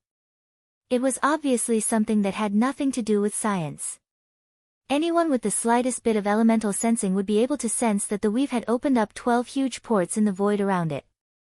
The mana that these ports could send through every second was equivalent to the mana of an adult blue dragon. As Duque's woman, Jaina had the highest status among the secondary controllers of the weave. She could use as much mana as she wanted, but it didn't exceed the upper limit of her control. If not for the four ancient green dragons acting as a cover, just the mana fluctuations from the weave would be enough to make the army of destruction jump in anger. A huge amount of mana was quickly injected into the huge cannon in the belly of the Bismarck, charging it. The frost element from the water elemental realm quickly lit up the mysterious Titan runes on the cannon's body. As if it was a lighting ceremony at night, the runes on the cannon lit up from the stern all the way to the muzzle at the bow. In the command room, Jurban was sweating profusely as he stared at the data interface of the various main cannons. The pressure on the metal walls of Area K3 is too high. If we go any further, it'll explode. Got it. Jaina's face was expressionless as beads of sweat appeared on her forehead. The welding process for Area B7 is not up to standard. Damn it. I'm going to kill the brat in charge of that area. Jurban continued to shout. Got it. Jaina was furious. Controlling such a powerful new magic cannon was definitely not as easy as others thought. Magic cannons were nothing new. The Dalagen had always had them. Just like how traditional cannons were divided into calibers and ammunition, magic cannons were also divided into different grades. The Dalagen's old magic cannons were powered by stored mana. It was just like how Duque had stored his spare mana in magic crystals a long time ago and used it to save the day when necessary. This method was relatively more stable and safe. However, in order to not be like how the Dalagen and Kel Thuzad's Naxxramas bombarded each other, the Dalagen magic cannons had no choice but to reduce the power of the magic cannons. The modified magic cannons on the Bismarck were even more daring. The body of the cannon was only a medium to temporarily store mana. A large amount of elemental filtration and stabilization work was left to the weave. This was only an experimental stage. In reality, Khadgar, the manager of the weave, and Jaina, the person with the highest authority in the outside world of the weave, were working together to launch the magic cannons. If the experiment was successful, the Alliance would be able to equip magic cannons on a large scale in the future. After all, cannons that used TNT were considered kinetic weapons. Compared to energy weapons like magic cannons, both had their own advantages. Walking on two legs was much better than relying on just one move. 80% charged, but the cannon can't hold on much longer. Jurban shouted again. All right. Sigh of the Aurora Goddess, fire. Jaina finally punched the red firing button. The huge cylindrical cannon trembled. The next moment, the unique white light of the frost element poured out from the round obsidian cannon's muzzle. This new type of ore collected from Uldum displayed excellent resistance to the cold. In an instant, it was as if the goddess of winter had descended. Chapter 1888. The white iciness conquered the distance of 2,000 meters in one breath and shot towards the target. The two Neltharion clones that were lured into the muzzle were hit directly. The fangs of the white icy cold energy directly bit through the dragon skin of the Deathwing clone. The dragon-like limbs that were still shaking and baring their fangs a moment ago became stiff and motionless. The cold of absolute zero penetrated every cell in the body of the Deathwing clone in 0.01 seconds, and what was even more terrifying was the elemental erosion that followed. If anyone could slice the body tissue of the Deathwing clone and put it under a microscope, they would clearly see that the originally violent, rapidly proliferating, and dividing cells had suddenly become as slow as an old woman. The water in the cells all turned into icicles, piercing the cell wall of every cell like a hedgehog. The same thing was happening to every single cell in his body. The huge dragon body that was noisy and full of disgusting shaking a second ago became deathly still under the sweep of the cold current. Without a sound, the gigantic dragon clone turned into a large ice sculpture, which made the dragon feel very unhappy. The ice sculpture that lost its support fell from a height of 1,000 meters to the ground. Crack! The two Deathwing clones were directly shattered. Oh, oh, oh, oh. The shocking scene in the magic mirror directly made the Alliance soldiers who witnessed this scene reach a climax. They clenched their fists, raised their arms, and shouted loudly. Confirmed that targets 1 and 3 have been completely destroyed. The voice of the monitor girl spread throughout the bridge of the Bismarck. Phew! Jaina and Jurben's tense hearts finally relaxed. At this point, killing a Deathwing clone was not something to be proud of. What was worth being proud of was the fact that with the combination of magic and technology, he had killed a demigod-level monster at the Breaking Dawn level. Killing enemies of a higher level was something that could only be encountered by chance since ancient times. In particular, it was even more difficult to normalize this kind of behavior. Under Duque's suggestion, mortals were working hard to make this impossible possible with their own wisdom and creativity. Before Duque left for ancient times, he once said, Azeroth has its own planet's will. When a planet is plagued with disasters, the planet will release the restrictions it has set up, allowing more mortals to have the space and opportunities to break through. It was foreseeable that there would be more Breaking Dawn wizards one day. Although the streets won't be filled with Breaking Dawns, I reckon that it won't be a problem for the Alliance to nurture a dozen or so Breaking Dawns. With just a Breaking Dawn Great Wizard holding the fort and the support of the giant warships and cannons, they had the battle prowess to threaten a demigod. What a magnificent feat of leaps and bounds! Being immersed in this magnificent feat and legend, the great gnome craftsman Jurben felt a sense of bliss. Jaina was the only one who was more clear-headed. Transfer the battle data immediately. Bismarck left the scene at top speed. Nisario will probably go crazy. We have to save this prototype as much as possible. Weapons that had not been tested in actual combat were mostly trash. As long as the experiment was generally successful, the subsequent modifications would be a piece of cake, provided that the most crucial prototype was preserved. Nisario seemed to have also discovered the need to destroy this strange human creation. More clones began to emerge from the southern vortex of Dragonbone Wasteland. At that moment, no one noticed that the Alliance's plan was still going on. What is the most important thing in modern warfare? Air supremacy. Neither the Sleeping Dragon Coalition Army nor the Armageddon Army realized why the Alliance was so eager to eliminate the Twilight Dragons in the air. Although the Twilight Dragons could be mass-produced like instant noodles, the number of Twilight Dragons that could be dispatched per unit of time was limited. This depended on the number of Twilight Dragons that could serve as commanders, as well as the upper limit of Nisario's willpower. Even the Sleeping Dragon Temple itself did not notice that Duque had thrown out a set of calculations before leaving. If the base number of adult twilight dragons was set to 1, then the combat power of a twilight dragon was equivalent to that of an ancient dragon. Together with the adult dragons that he could control, there were basically 300. Then, the maximum number that Nisario could command fluctuated between 12,000 and 20,000. This depended on the distance between his main body and the group of twilight dragons, as well as the complexity of the situation. This meant that Nisario could only command about 10,000 adult dragons to fight at most. Any more and the undisciplined twilight dragons would let loose and act recklessly. There were 3 major battles going on at the same time. Once the twilight dragons in the sky above the main battlefield were cleared, a new batch of twilight dragons would replace them, and there would be a vacuum above the battlefield for about 5 minutes. At an altitude of 4,000 meters, a giant transport ship of the Alliance began to drop magic nuclear bombs. In fact, this thing had nothing to do with nuclear energy. At this stage, the Alliance was far from being a nuclear in terms of power supply or science and technology. This could not stop Duzé's yearning for big bombs.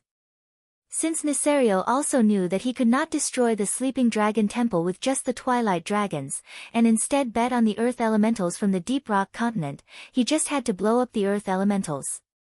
Little Fatty number 2 fell with a loud bang. Not a single twilight dragon, not even Nisario himself, who was hiding in the dark, realized how terrifying this magic bomb was. The last time the Alliance sent out such a big bomb, it was during the wrath of the Lich King, when the tribe rebelled. Winterspring was a cold and remote place, and there were no twilight believers. When the iconic mushroom cloud rose, Nisario was dumbfounded. On the land covered in ice and snow, colorful flames were dancing on the ground and in the air. A few seconds later, the terrifying shock wave set off by the mixture of elements and explosives swept over. Shaking, explosions, ear-piercing noises, everything became a symbol of the tragic loss of the Earth Elemental Army. In the open space where the Earth Elemental creatures gathered, Little Fatty number 2 exploded in the middle of the giant Earth Elemental elite group that had gathered there. The core area was directly turned into a huge crater with a diameter of 500 meters. Naturally, the Earth Elementals in that place did not even have their bones left. With a series of loud bangs, rubble flew in the army of stone people, and the stones that were blown away fell on the heads and bodies of their companions like hailstones. There were no continuous screams. The earth elemental creatures landed on the beach in silence, and died silently. This was just the beginning, not the end. More and more, little fatty bombs were thrown down, and the ground rose into the sky, dazzling the dragons. Finally, the real Nisario roared and rose into the air from the huge sea vortex. His voice echoed over and over again in the entire Dragonbone Waste. My brothers and sisters. It's time to settle the score. Chapter 1889. Never reason with a madman, or he will pull you into the world of Deepwell Ice and kill you instantly with his better skills. It was clear that he was the first to be driven mad by the whispers of the ancient gods and betrayed the dragon's slumber shrine. However, in his long-winded description, it became that after the battle at the Dark Portal, the 4 dragon aspects had cooperated with the despicable and shameless Duke Marcus and joined forces with the rebellious Onyxia to murder him in order to seize his throne. Now he was the one who set off the flames of revenge. Alexstrasza, who was watching this scene from the top of the Wormrest shrine, gritted her teeth so hard that they almost broke. Nonsense. Nozdormu was not angry at all. It doesn't matter what he says. No dragon in their right mind will approve of him. What we are worried about now is whether this Nisario is the real deal and whether our allies can stop him. Isra stared at the Deathwing in the magic mirror for a long time, then smiled bitterly and shook his head. I can't tell. He and his clone also have the same crazy will. He is no longer in existence that I can distinguish between the real and the fake with my power. However, the Dragon Kings were certain that at least the Deathwing in the magic mirror was very similar to the real deal. He also had the constantly proliferating dragon limbs like the clone. This was like a kind of decaying scabies that completely affected the city. The biggest difference between him and the other clones was not his size, but the black source armor on his body. This mysterious black metal could only be found in the newly developed Aldum and other places. The only thing that was known was that this source ore not only had the effect of stabilizing certain special energies, but it was also very hard. It was so hard that even the Dragon King's claws could not easily pierce through it. At this moment, after seeing Nisario's iron chin, Onyxia said, "It's my father, there's no doubt about it." Alexstrasza's eyes lit up. "You feel the blood connection?" "No," Duque mentioned the term iron chin. "I didn't know before, but I know now. It's him." The Black Dragon Princess was very sure. The Red Dragon Queen frowned. After a few seconds, she sighed. "Tell the other dragons to make way, don't try to stop this Nisario. Let him charge into the first floor of the Dragon Sleep Shrine." They were betting on the god of the wilderness and the guardians. With just one command, Deathwing had gone on a killing spree. It was unknown what instructions N'Zoth had given him, but Nisario seemed to want to vent the bitterness of being suppressed for the past few days, or as if he had begun to let loose after Duque was not around. After he appeared, he did not go straight to the Dragon's Slumber Shrine, but instead started a massacre in the sky. It was even swifter than a comet that flew across the sky and even more blazing than the sun that shone on the earth. Just the flapping of its gigantic wings in the air and the huge waves of flames that it created were enough to burn an ordinary adult pentashade giant dragon's body with lust and make it fall to the ground while screaming in pain. Not only the chromatic dragons, but all the dragon-type creatures in the air, including the Twilight Dragon, were burned to ashes. Ha ha ha. Ha ha ha ha ha. The entire sky of the Dragonbone Wilderness reverberated with Neltharion's wanton laughter. "My brother. My sisters. For the forgotten hatred. For an even greater world, Deathwing, have come. What about you? Do you, the Guardians, have to hide in the shell of the Dragon's Slumber Shrine like a tortoise?" The Dragon's Slumber Shrine's response was only silence. In the sky, as long as the dragons could fly away, even the dinosaurs and other vassals of the dragons on the ground ran away. They were only responsible for fighting the Earth Elemental Army, and nothing else. Ha ha ha. Do you think you can hide from me just by hiding? And, Duke Marcus. Do you think your little tricks will work again this time, and you can trick me with a despicable trap? Deathwing raised its chin that was emitting a metallic luster and continued to laugh wildly. Ha! I'm different. I'm really different. In the midst of his laughter, Deathwing flapped his wings. It seemed like he was flying normally, but who knew that the earth would suddenly erupt with a loud rumble. For a moment, the earth shook. The earth was collapsing and cracking, and the Dragonbone Wilderness, which had been frozen for the past hundreds of millions of years, suddenly flashed with an ominous glow. In the northwest and northeast directions of the Dragon's Slumber Shrine, there was a huge bulge. At first, it looked like two mountains rising slowly from the ground. Then, the mouths of the two mountains split open and spewed out thousands of tons of blazing magma. The two huge volcanic craters were hitting the space barrier of the Dragon's Slumber Shrine at a high temperature unimaginable to mortals. Impossible! Alexstrasza and Isra exclaimed at the same time. This was just the beginning, not the end. Deathwing, who was hovering in the sky, continued to laugh wildly. Idiot! Where do you think my clone came from? Now, I'll tell you, his wings split open. They broke into thousands of pieces, and then, with a powerful and unparalleled momentum, like a cover covering the sky and earth, poured down on the circular area with a diameter of more than 10 kilometers below him. Whether it was the Earth Dragons, Dragon Men, Draconians who could not escape in time, or the dragon remains that had been sleeping in this wilderness for who knows how many years and had long become bones, all of them underwent shocking changes. Roar roar roar, the Tyrannosaurus Rex suddenly grew another head. It did not look like a dinosaur, but a typical black dragon head. The horned dragon with long, sharp horns suddenly split open its abdomen, and turned into a terrifying monster with more than 5 mouths full of sharp teeth. The skeletons of dragons that had lost their lives for more than 10,000 years suddenly grew flesh and blood. The body with countless mouths, teeth, and tongues could not be considered a dragon at all, but a deformed one.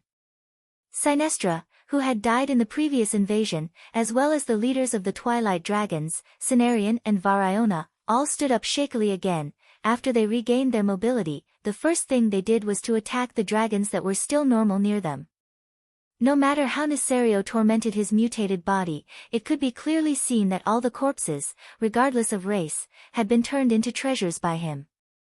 There were so many humorous WIRMs, and a casual estimate would put the total number at more than 100,000. 100,000 corpse dragons and mutant dragons. Regardless of their quality, just the number alone far exceeded the total number of ice dragons that the Calamity Army had at its peak. Control? No need. Just these corpse dragons and mutant dragons alone. You shameless blasphemer, Alexstrasza was completely enraged when she saw this scene. Come on. Alexstrasza and Duque. I've already made my move. Didn't you want to plot against me? What tricks do you have? Just use them. Nesario yelled wildly. At this moment, Nozdormu's poker face could no longer remain calm. He said softly, Duque, what are you waiting for? Chapter 1890. Was Duque back? The answer was yes. If there was anyone who could monitor Duque's time, it had to be the Lord of Time, Nozdormu. This was different from the last time. Due to special reasons, Duque had delayed for several years and missed too many events. How could Nozdormu not learn from his mistakes this time? He had been monitoring Duque's situation the whole time. As soon as Duque successfully dealt with the signal sent by the Dragon Soul, he couldn't wait to pick up Duque and the other two. However, Duque didn't show up directly. He didn't even inform any of his acquaintances, nor did he let himself reconnect to the magic net. The only reason Duque went into hiding was naturally because of something more important. For this, he asked Nozdormu to let the three of them hide in the Cavern of Time. The Cavern of Time in Tanaris was not only the lair of the Bronze Dragon King, but also a special place outside the world of this point in time. Even an ancient evil god like Zoth couldn't detect whether Duque had returned. Duque replied in the Bronze Dragon King's unique time transmission. It's not time yet. Nozdormu, don't you realize that the cards are not right? It doesn't matter if it's ours or Nesario's. Nozdormu fell silent. Nesario was indeed crazy, but it wasn't the most complete and irrational kind of madness. If he, who claimed to be the Wing of Death, had attacked with his main body at the beginning of the cataclysm, perhaps he would really be completely crazy. In that case, no matter which side it would be a one-sided deal, and the outcome would be decided directly. Nesario didn't show up directly. This proved that the sinister and cunning factor was still deeply rooted in his soul. The original Nesario in history would, of course, bring the Armageddon army to the Dragon's Sleep Temple because of his pride and revenge. After all, he was only injured back then, but not dead. But in this life, he was obviously more wary of Duque. That fear was deep in his bones and the deepest part of his soul. Even during the cataclysm, he had only sent a clone to Stormwind City. The last time he had come to the Dragon's Slumber Temple to cause trouble, it had also been a clone, and Sinestra had been sacrificed. Duque disappeared without a trace, and the 5 new Dragon Guardians did not show up either. The Dragon's sleeping godly palace could not possibly announce to the public that Duque had gone back to steal the Dragon Soul 10,000 years ago, and that the 5 Dragon Kings had retreated to save their strength to cause trouble, right? Looking at it from another angle, with sleeping dragons' main force missing, would the cunning and careful Brother Darkwing really dare to charge in? There must be a big question mark here. Before Nesario's main body made a move, they couldn't inject the power of the 5 Dragon Kings into the soul of the giant dragon. The complete version of Giant Dragon Soul was too powerful. It was so powerful that it was like the sun that suddenly appeared in the dark night. It was an existence that could not be concealed by anything or any measure. Once Nesario was scared to the point of hiding, he would send more and more clones out to cause trouble. He could barely hold on for a short period of time, but if the number of clones increased to more than 100, there would always be a lack of defense, and the world would become more and more broken under the constant ravaging of his clones. Nozdormu finally asked, "Then, are we just going to wait like this? There's no need to rush, this guy who looks like his main body is very much like his real body. Don't worry, even if Enzos isn't in a hurry, Nesario himself is quite anxious. After all, his body is suffering all the time." From Nesario's main body and clones, it could be seen that his disgusting body that was constantly proliferating and splitting dragon limbs was causing him a lot of pain.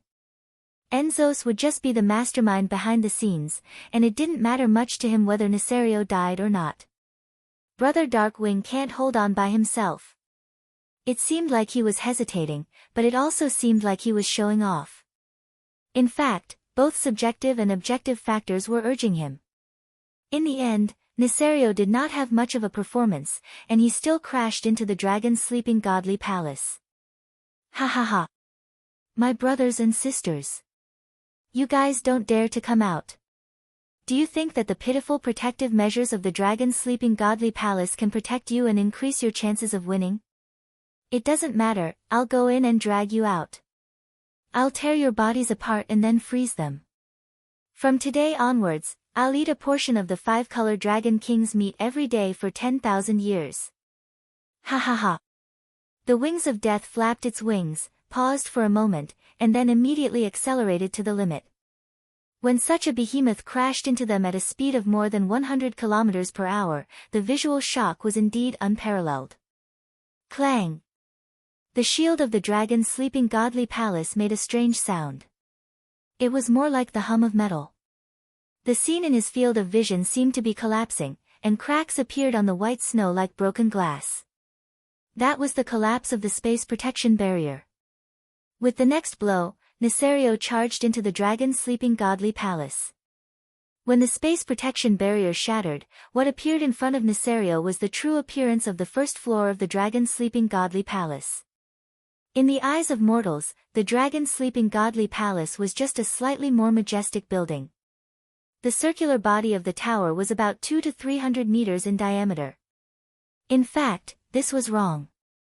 In order to better communicate with mortals, the 5-colored dragon guardian used the space protection measure to reduce the activity space of the dragon's sleeping godly palace, so that the dragon's sleeping godly palace would appear very small to the eyes of mortals. Just think about it. How could an important building specially provided for the gathering and protection of the dragons be small? Dragons would not casually use the ultimate transformation spell to transform into the size of humans. They preferred to move in their original forms. The diameter of the real dragon's sleeping godly palace alone was more than 5,000 meters, and its height was a full 500 meters. Under that almost endless momentum, mortals would only feel that they were too small when they looked at the huge golden pillars that would require 100 people to hold hands together. Not to mention humans, even the smaller dragon men and half-dragons were easily ignored. Of course, for Nesario, whose body was comparable to a small mountain, the activity space here was still a little small. What greeted him was an incomparably dazzling lightning. Boom! The lightning hammer that seemed to have come from a different world smashed into Nesario's extended chin. The lightning attack that was like a left hook smashed the dragon's iron chin in one go. Crack! There was a strange sound. It was the crisp sound of the lower jaw breaking. Tarim, the guardian, had been accumulating his full strength for a long time. Not only did it directly break Nesario's lower jaw, but even the aftermath of the lightning was instantly transmitted, causing Nesario, who only had half of his body in the first floor of the dragon's sleeping godly palace, to tremble in pain due to the intense electric current. Arg! Nesario let out a scream. This was only the first blow. Tarim's lightning strike was purely launched later but arrived first. The first to pounce was actually the wolf god Goldrin. Goldrin, who had used a divine spell to enlarge his body, was more than 20 meters long. Chapter 1891. Unfortunately, in front of the wings of death, whose main torso was more than 200 meters long, Goldring was still like a small puppy. Goldring flashed past like lightning. He aimed at the relatively small black dragon's neck, and indeed created a rather large wound that was 10 meters long and 3 meters wide. Originally, he thought that he could expand the wound, but unfortunately, the red and green blood that burst out of the wound and the stench alone made Goldring feel that something was wrong, and he immediately retreated. Sure enough, it was extremely corrosive blood. A random lump of blood stained the floor tiles of the temple, and in a few seconds, it corroded a large pit that could sink a buffalo. Hodier, the Ice Guardian, followed suit. With a precise swing of his axe, he saw the gap in Nisario's source armor and successfully caused damage. However, he was not as agile as Goldring, and the corrosive blood that splattered out directly injured him. Hodier let out 2 screams. The first was from being splashed with dirty blood. The second was from being hit by Nisario's dragon tail counterattack, and his bones were fractured on the spot. His entire left arm was probably crippled. Hodier's 10-story body was sent flying more than 600 meters, and he rolled on the ground 7 or 8 times before coming to a stop. Life Guardian Freya hurriedly used life magic to heal Hodier. The battle continued, and the 4 guards of Alcavan followed suit. At this moment, Nisario's body suddenly began to change shape. One after another, ferocious, long-necked snake heads formed from countless tentacles appeared on his back. Nisario, who was originally in the standard form of a dragon, suddenly turned into a creature similar to a hydra. If it weren't for his huge pair of wings, no one would have thought of him as a dragon. The 100-meter-long snake neck supported 8 mutated snake-shaped heads, which were not inferior to his main body in the slightest. He had a large scarlet mouth, and the shortest teeth were 2 meters long. Coupled with his agile and tyrannical attacks, Nisario still had the upper hand despite being outnumbered.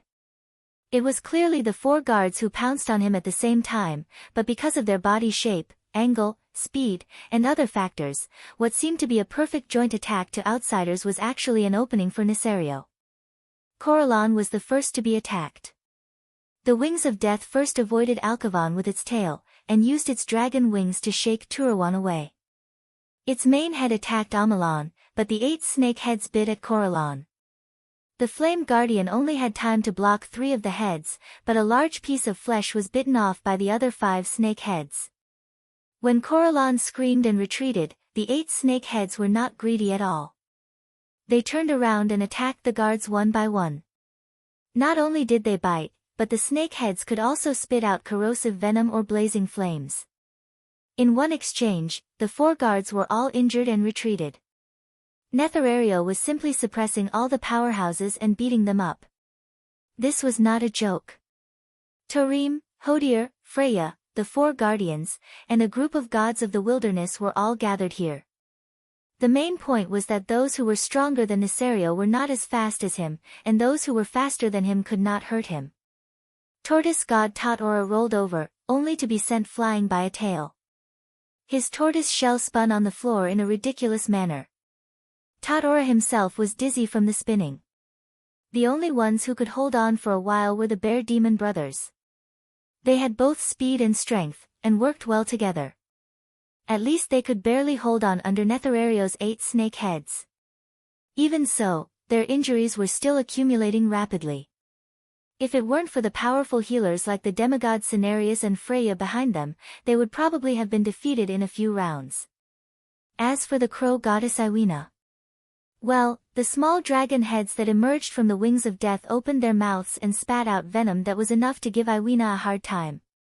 While the battle on the first floor of the Wormrest Shrine was fierce, the other ancient dragons were also trying their best to resist the zombie dragons led by Sinestra.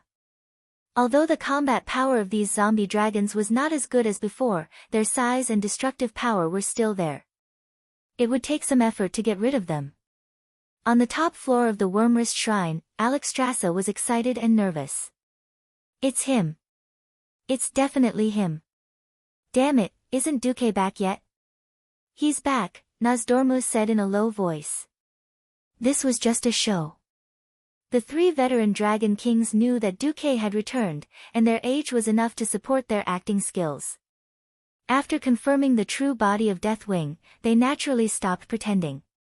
A portal suddenly opened at the top floor. Thrall held a golden disc in his hand and strode out of the portal. "Where's Duque?" the Red Dragon Queen asked curiously. "He said to prepare to deal with another strong enemy." "Let's start the ritual immediately," Thrall said in a low voice. "Another strong enemy? Who else is worthy of the word, strong enemy?" Izura was puzzled. Thrall shook his head. "I don't know either, but if one of the strongest demigods on this planet, the demigod of the weave, Duke Marcus, is serious, I'm afraid it's a strong enemy in the truest sense of the word." Nozdormu was a little nervous. Obviously, when he peeked into the future, he did not see the image of the strong enemy that Duque had mentioned. The situation had already exceeded his understanding. "We can't care about that anymore. Anyway, the agreement was for us to find a chance to start the ritual." Alexstrasza glanced at Onyxia and Thrall. "To be safe, we'll all do the essence infusion in human form." "All right." The 5 dragon aspects immediately reached a consensus. Under the guidance of a mysterious force, the gorgeous platinum-colored disc slowly flew about 2 meters above the ground in the air. The 5 dragon aspects stood in 5 different directions in human form, with the standard 5 equal positions. Without further ado, 5 different colored lights emerged from the palms of the 5 dragon aspects and rushed into the platinum-colored disc. The red flame that represented life and purification. The green mist that represented dreams and illusions. The blue light that represented magic and mystery. The bronze stream that represented time and space. The yellow breath that represented the earth and the cornerstone. The 5 different types of powerful energy were injected at the same time, immediately triggering a powerful energy wave. Whether it was the wyvern fighting in the sky, the earth dragon biting and pouncing on the ground, the twilight dragon wantonly killing, or the earth elemental that was silently destroying, everyone subconsciously looked up. On the icy ground that was stained with blood, all the tiny pebbles on the ground began to spin strangely. The broken limbs and living tissues seemed to have regained life and began to tremble. Some of the tiny debris even floated up and flew into the sky, defying the laws of gravity. Nesario, who was fighting fiercely on the first floor of the temple, naturally noticed the abnormality. The air was filled with the destructive power that he was familiar with. He did not panic. Instead, he looked as if he had succeeded. "Ha ha ha. As expected, Master and Zoth expected. A genius idea. You actually copied the soul of the dragon, but you did not expect that I would also calculate this." Chapter 1892. Nazario's words immediately made the hearts of the 5 dragon aspects at the top of the dragon sleep shrine jump. Nazario was already so fierce, and he still had a backup plan. Even Alexstrasza could not help but glance at her brother, Nozdormu, who was always expressionless, as if she wanted to see something from the face of the Dragon King who never revealed the direction of the future and was in charge of time. Who knew that even Nozdormu himself was shocked? The river of fate must have changed direction greatly.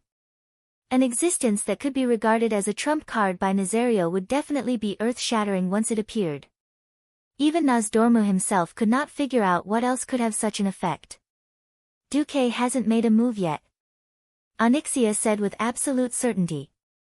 She seemed to be stubborn, but it was more of a firm belief that had been cultivated over a long period of time. Although the initial foundation was just a pitiful relationship between a master and a mount that could be abandoned at any time, as time passed, this belief became more and more unbreakable. "Yes. Let's just focus on the infusion of energy essence." Alexstrasza shouted, "By the way, can we increase the input power a little?" "Let's try." The 4 dragon kings nodded in unison. The fierce battle on the first floor of the dragon sleep shrine continued, but more and more dragons turned their attention to the new big whirlpool, because a long, earth-shattering roar announced the appearance of a new boss. There was a pulse from the earth, which was the elemental power from the earth elemental realm. In the sea to the south of the Dragonbone Wilderness, the ancient beach that had once been swallowed by the big whirlpool rose again, and the surrounding seawater that was originally flowing clockwise became turbulent. More elemental fluctuations came, and finally converged on the throne-like stone platform that rose from the bottom of the sea. It was a huge dragon corpse. Just seeing the dragon corpse in the magic mirror made the big shots of the allied forces feel that they could not calm down. Because the dragon corpse had 5 colors, red, blue, green, black, and bronze, which corresponded to the 5-color dragon race. 5 dragon heads, 5 colors, spread all the way to the chest before they were haphazardly pieced together. Ah! On the retreating HMS Bismarck, Jaina, who saw this scene, let out a scream. The next second, she called out again, but this time in a pleasantly surprised voice, "Duque, you're back."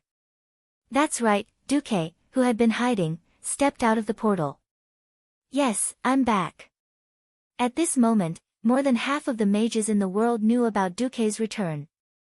That extremely powerful divine will was connected to the weave, signifying the arrival of the master of the weave. "Everyone, you've worked hard. His Majesty Windrunner and I have returned. Leave the rest to us," Duque announced to the Alliance and even the entire Long Sleep Temple's communication network. This was a reassuring pill that immediately suppressed the wavering morale of the Allied army. "What the hell is that?" Jaina pointed at the colorful dragon carcass that looked like a salted fish on the screen. Duque bared his teeth. He wanted to say the answer, but he realized that it was wrong. He could only smile bitterly. "At least I know that the black dragon head is Nefarian." At this time, there were more than a dozen magic mirrors around Duque, and the big shots of the Alliance who were qualified to attend the throne meeting were listening. When they heard this answer, everyone felt a chill. It was not their fault.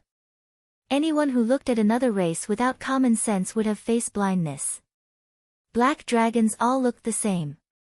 Who would have thought that not only did Nesario transform into a dragon of death, but he also caused his wife to die twice and his eldest son to come back to life again? Vashti, who was commanding the battle, shuddered. Then, she snapped her fingers with one of her arms, and a female Naga swam over from the side. "That Ratio's corpse from last time. Grind it into powder later. Remember, grind it fine. Then give it to the dwarves in Iron Furnace Castle to forge warhammers or something. I guess they like to produce a batch of standard Black Dragon Prince warhammers," Vashti instructed. In the video brought by the optical telescope and the mage's eye, more energy poured into the colorful corpse that was now beginning to come to life. With every passing moment, everyone felt that the monster was becoming stronger. His other limbs also began to twitch.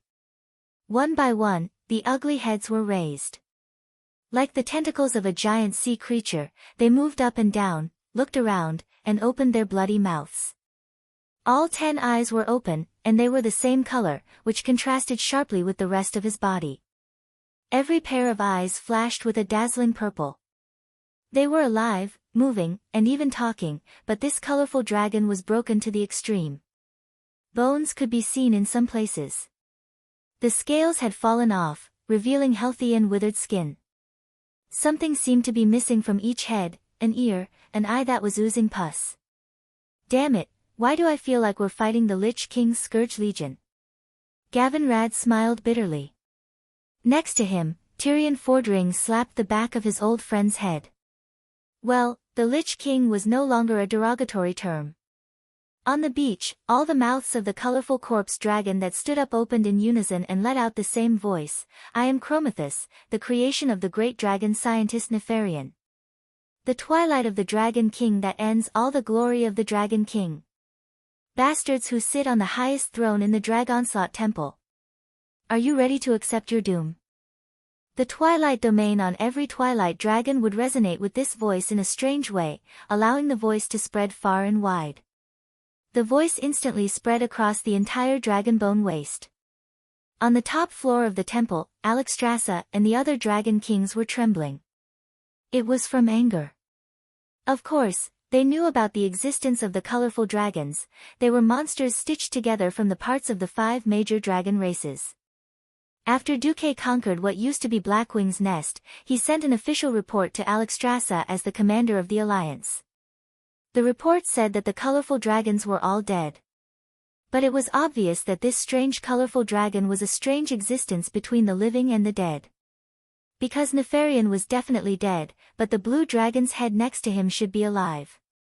Alexstrasza recognized him. That guy was Aragos, the son of the former Blue Dragon King Malygos. On the other side, not to mention Alexstrasza, even Dumuk was dumbfounded when he saw that the Blue Dragon's dragon head was Aragos. As an old player and a transmigrator, he could not miss the most important storyline in the Cataclysm, the birth of two divine artifacts. One of them was the divine artifact staff, Dragon's Wrath, Terragossa's soul staff. When he was a player, Duque would definitely be happy to get his hands on this divine artifact staff. After transmigrating, Duque could not do this because the blue dragon girl, Terragossa, was still alive and kicking. If it wasn't for Aragos, Terragossa wouldn't have died. That was the point. Chapter 1893. In the original history, after Malygos, the dragon aspect, was defeated by the other dragons and the heroes of the mortal races for his futile attempt to destroy all magic in the world, the Blue Dragon Legion argued endlessly about the selection of a new leader. They were divided into two factions, supporting the two most promising heirs, Kalegos, who was committed to peaceful coexistence with the other races, and Aragos, the son of Malygos, who advocated a different path away from this world. In order to end this endless debate, the Blue Dragon Legion decided to hold a ceremony at the embrace of the two moons. This is a special astrology in which the two moons of Azeroth line up. Legend has it that the Dragon Guardians were given the power to protect Azeroth at this time, to choose a new king of magic, the Blue Dragon Guardian. But the bronze dragon Anachronos found an ominous omen in this upcoming ceremony. This dragon who had witnessed endless time had an insight into the evil magical energy fluctuations near the magic pivot, which was the frozen lair of the Blue Dragon Legion in Northrend. With this discovery, he caught a glimpse of the terrible scene of Azeroth succumbing to the flames. Although the connection between this terrible omen and the Blue Dragon Legion was not clear, Anachronos still summoned some creatures that were regarded as short-lived for further investigation. If no hero could accept the challenge to find out the truth, then the destruction of Azeroth that Anachronos had foreseen could become a reality. The heroes of the mortal races found active embers in the Land of Fire, and together with the Sand of Time, they cast the Eye of Eternity. This artifact could be activated on Caldera Island, where the magic pivot was located, and reveal the past that was covered by magic. When the hero came to Caldera, Terragossa appeared. She entered the magic pivot with the hero and used the Eye of Eternity to witness the conspiracy between Aragos and the Blue Dragon Legion's mortal enemy, the fallen Black Dragon King, the Terminator Deathwing. Deathwing promised to ensure the existence of the Blue Dragon clan and Aragos' position after the world was destroyed. And Aragos promised to lead the Blue Dragon Legion to join the Terminator army after becoming the Blue Dragon King. As part of the deal, a branch of the World Tree, Nordrassil, was plucked and infused with powerful magic power. It would be sent to the Land of Fire for a ritual to burn the World Tree. Terragossa, who had witnessed all this, was in disbelief. She sent the heroes back to Nordrassil to inform Kalegos, while she stayed in the magic hub to clean up the traces left by the use of the Eye of Eternity. The mortal heroes who rushed to Nordrassil met Kalegos and retrieved the branch of the World Tree from the Firelands, which had been made into a staff. Having obtained clear evidence, Kalegos went to Caldera and entered the magic hub with Terragossa to question Aragos. But in the process, Aragos, who was prepared, sent the Twilight Dragon to attack them. In order to protect Kalegos, Terragossa sacrificed herself. In order to continue Terragossa's existence, Kalegos, who had escaped, used the Staff of the World Tree as a medium and used a magic ritual to bind Terragossa's soul and essence to the mortal hero. This unstable magic ritual used the boiling embers of the Land of Fire to extend the effect until the Double Moon Ceremony. During the Double Moon Ceremony, the hero who had transformed into Terragossa participated in the voting for the Dragon King and witnessed Kalegos' coronation as the new King of Magic. After becoming the King of Magic, Kalegos completely bound Terragossa's soul to the mortal hero and asked the mortal hero to go to the Land of Fire to retrieve the heart of the Fire Elemental Lord, Ragnaros. After retrieving the heart, Kalegos and a few other adult blue dragons worked together in the main city of the hero to make Terragossa's soul permanently reside in the hero's staff. The staff, which was once a branch of the World Tree, was thus upgraded and became a divine artifact, Wrath of the Dragon, Terragossa's Staff of Spirit. In addition to possessing powerful magic power, the mortal hero could also transform into Terragosa's phantom through this staff. That was the entirety of the original history. Quite a poignant story, wasn't it? In fact, as a player, Duque had always been more than willing to accept divine artifacts and staffs. Even if he had to steal or rob, he would always explore dungeons with the mentality that he had to get his hands on one. Back then, a player named Ah Guang once said, "I'd rather let someone else ride my horse than let my undead horse be ridden by someone else." His obsession with equipment to this extent was quite exaggerated. However, it also reflected the player's mentality. As a transmigrator, Duque certainly desired divine artifacts. If he had to sacrifice a blue dragon girl in exchange for a divine artifact, Duque would rather not. He still remembered how enchanting the blue dragon girl, Terragosa, was in the form of an elf in the mission. Those long legs, that extremely exotic blue hair, and that extremely aesthetic crooked dragon horn. Although Duque didn't have the chance to peek into this mission in this life, and because of the various changes in fate caused by history, there was no chance for this mission to reappear again. However, it didn't mean that Duque had to kill a girl for the divine artifact. Such a beautiful girl, even if he didn't want to accept her, he couldn't just kill her. If it was written into a novel, killing a girl would mean losing subscriptions. Duque didn't know that because he killed Darkwing once, the result was that Darkwing was far more suspicious and crazy than in history. Originally, as the hero who led the Blue Dragons in the War of the Shifting Sands, Arygos didn't die in the War of the Shifting Sands. He was locked in the Beetle Gate and tortured by Si Thun's men for 1,000 years. In fact, he was already crazy. When Duque killed Si Thun, Arygos was rescued and returned to the Blue Dragons. Although he had the title of Blue Dragon Prince, no one in the Blue Dragons took him seriously anymore. In this life, the Blue Dragon King had nothing to do with him. Alright, Arygos did run to seek refuge with Darkwing. Who knew that when Darkwing heard that Arygos wanted to seek refuge, he said on the spot, "Okay. You can contribute to my great cause of destroying the world." Arygos thought that he only needed to carry bricks at most. In the end, Nesario, the pitch-black coal boss, told him directly, "A tall building needs a strong foundation, so you can be the foundation." Arygos became the foundation. He was directly chopped into a dragon rod, his limbs and wings were cut off, and stuffed into Chromatus' body. It couldn't be helped. Even a vicious tiger wouldn't eat its own children, but when Darkwing went crazy, he would even smash his wife and children. His wife had died twice and lived twice, and his son had stuffed Nefarian into the five-colored dragon to be the dragon head, let alone a guy who was suspected to be a spy sent by Dumuk. Chapter 1894. After all, Duque was already sharpening his knife to find a traitor. Whether it was a traitor or a traitor, he would just kill the traitor.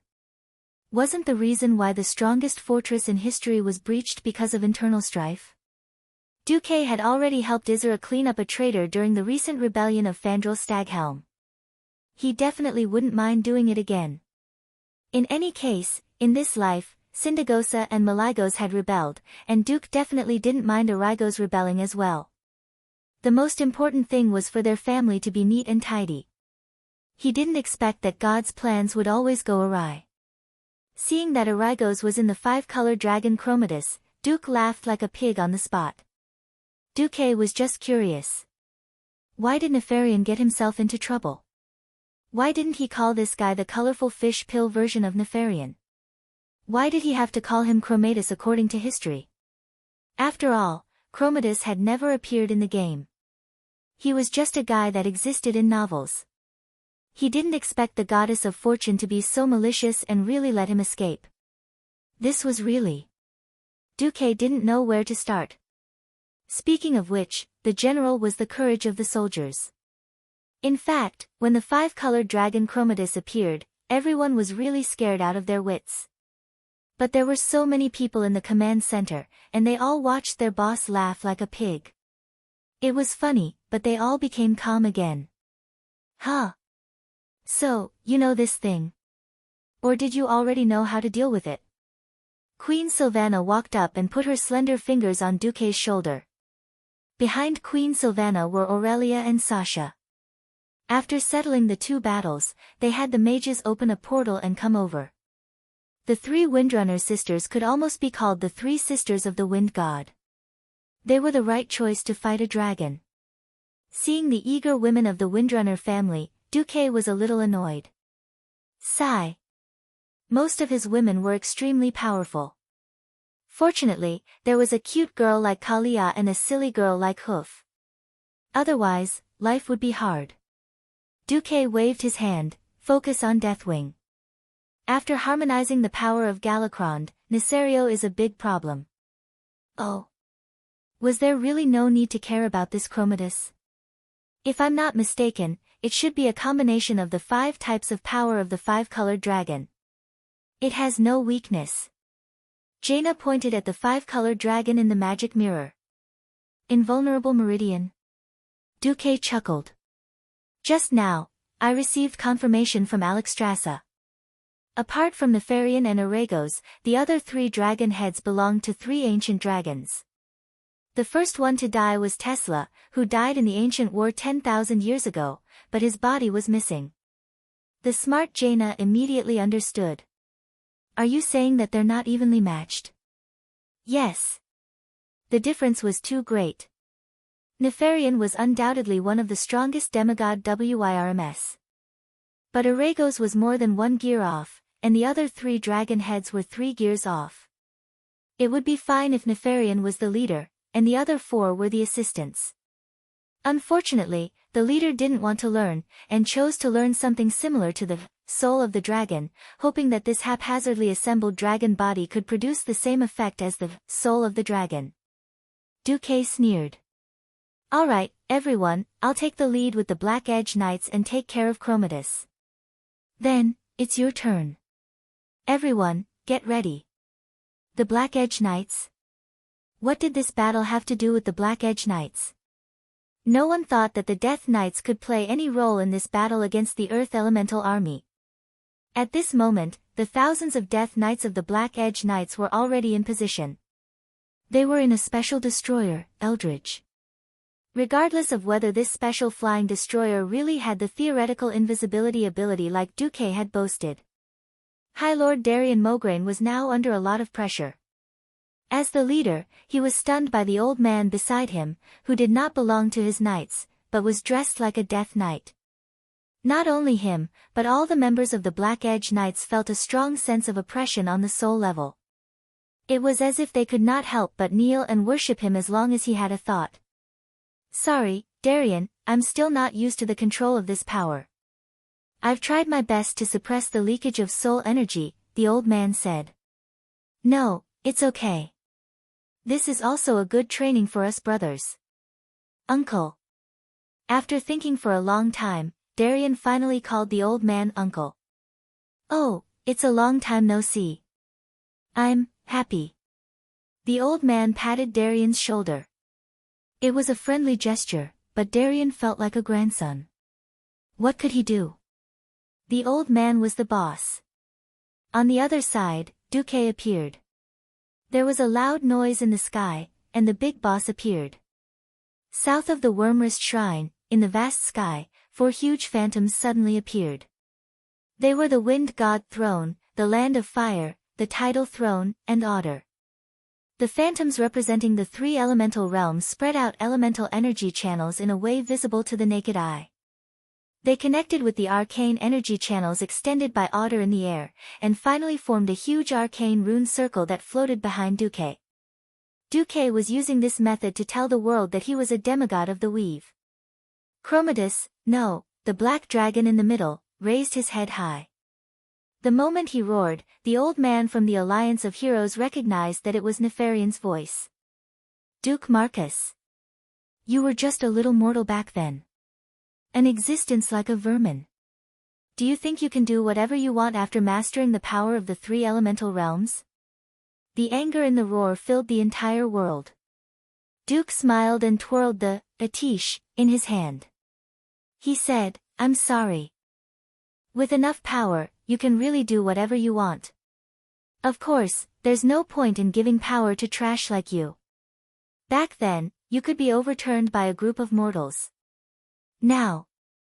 Hee-hee. Hee-hee was a very cool word. It could perfectly express how disdainful and arrogant the person who said it was. Hee-hee was worth a book of 10,000 words. You. Nefarian was speechless for a moment. Immediately after, the chromatus that he formed became furious. The 4 dragon heads were raised high, and they used different words to trash talk at Duque. Nefarian, on the other hand, could not take it anymore. Stop arguing. Just use that to get rid of Duke Marcus. If he dares to leave, just destroy the Wormrest Shrine. Chapter 1895. Roar. Along with the roar of the 5-colored dragon, the atmosphere, the seawater, and even the gravel under the 5-colored dragon's body all trembled. Mysterious powers of different characteristics gathered from all directions and converged on Chromatus' body. Around him, due to the conflict of elements, the pebbles in his field of vision began to spin and tremble strangely in midair. These pebbles had different performances. Some of them blossomed and grew plant roots. Some of them instantly became extremely old, while the other half of the pebbles were smooth as if they had been polished. Some of them flew and drew out illusory bands of light, dazzling and blurry. Some even turned into mysterious runes, turning into distorted runestones that were out of scale. One did not have to deliberately study to know that this performance was the embodiment of the 5 powers of the 5-colored dragon. The air was filled with a scent that the 5-colored dragon was familiar with. Whether it was suspicion or disbelief, Chromatus was indeed using the power of 1 dragon to do what the 5 dragon aspects were doing. Duque. We owe you another favor. Hurry up and kill that ugly guy. The gathering of the dragon's soul has been seriously disrupted by him. Alexstrasza sent an urgent message in a flustered and exasperated manner. Duque was speechless. He realized that he had really underestimated the intelligence of Nesario and Enzos. He had never thought that Chromatus' ultimate move would have such an effect. It could actually affect the injection of the essence of the dragon's soul through resonance. Duque's facial muscles twitched. Good, good, good. You have the biggest breasts, so you have the final say. What big breasts? The Red Dragon Queen was stunned. A slip of the tongue. Although Duque teased her, his hands did not stop moving. His entrance came with its own background music and background images. This was not used to show off. Although there were many elements of showing off, more importantly, his ultimate move was faster than Chromatus's ultimate move. Perhaps Chromatus would definitely be the top among demigods in terms of individual combat power. At the end of the day, there was a difference between a demigod who became a demigod with a physical body and a standard demigod who had a world as their foundation. In terms of the convenience of gathering the power of the world, 10 Chromatus couldn't compare to 1 Duque, not to mention the fact that Duque had used the weave in advance in the Dragon's Rest Temple. Even the Dragon's Rest Temple had opened up a mana port for Duque. Pharaoh, who had already finished setting up his base, was acting like a hooligan. In this land, Duque was no different from the pharaoh who had his own wizard tower. The violet of arcane magic, the snow white of ice, and the crimson of fire. When these 3 colors perfectly blended into a mysterious color that even the naked eye could not describe, the entire sky suddenly flashed with a dazzling brilliance. A gust of wind blew, spurring these 3 types of energy to accelerate their ejection. It was a roar different from the sound of cannons. The light of destruction formed by the convergence of the 3 major elements and arcane energy turned into a huge beam of light that split the sky and the earth. Like a huge spear that pierced through the sky, it ruthlessly pierced towards Chromatus, who was on the reef in the center of the sea. The energy spear directly penetrated the group of twilight dragons that were foolishly driven to the center line between the two, projecting the light of death on the ancient beach. The shining radiance of the elements connected with the light in the sky.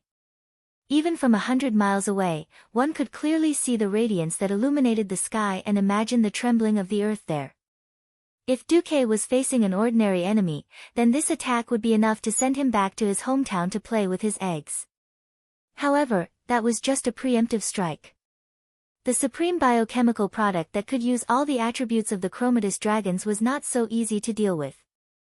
A huge magic circle spread out under Chromatus's huge body, almost covering the entire beach. Unbeknownst to him, there were already thousands of Twilight believers in robes and hoods surrounding Chromatus. The sound of the incantation resounded between heaven and earth, and the air resonated with it. Dazzling pillars of light pierced through the formation and flew into the air, drawing arcs in the air before finally converging on Chromatus' body. The 5 dragon heads faced Duque's direction at the same time and breathed out dragon breaths at the same time. The 5-colored dragon breaths converged near the dragon's mouth, condensing into a terrifying shockwave that was no less bright than Duque's. It easily crossed the distance of thousands of meters, like a spear of light, and accurately collided with Duque's light cannon. On one side, there were ice, fire, arcane, and air elements. On the other side, there were life, time, dreams, earth, and arcane elements. The light cannons of both sides were so dazzling and exaggerated, and the turbulence of energy during the collision was so violent and epic. Every mage and warlock watching this scene through the magic mirror went crazy with joy. They could not suppress the joy and shock in their hearts. Was this the ultimate showdown between elemental magic and mysterious power?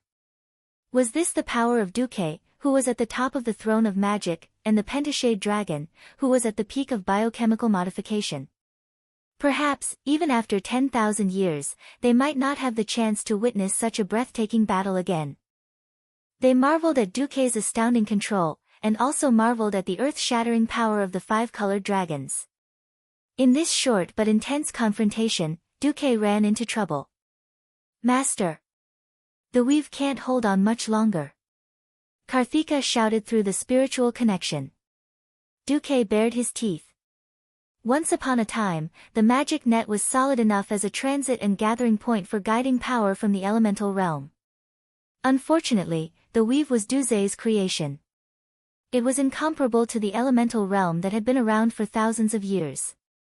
It was not that the elements in the elements realm had been exhausted, instead, it was his masterpiece that couldn't stand it anymore. This was awkward. Duque sighed in his heart, then sent a magic message, "Old friend, it's up to you." An indifferent voice came from the other end of the message, then, a 1,000mm cannon opened fire.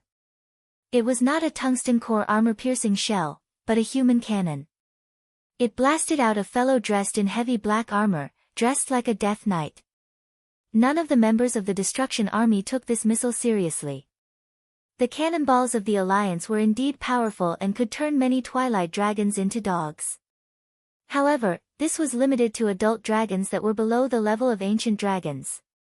At the level of the ancient WYRMS, the hardness and toughness of their scales, as well as the magic resistance of their bodies, were not something that could be penetrated by ordinary attacks.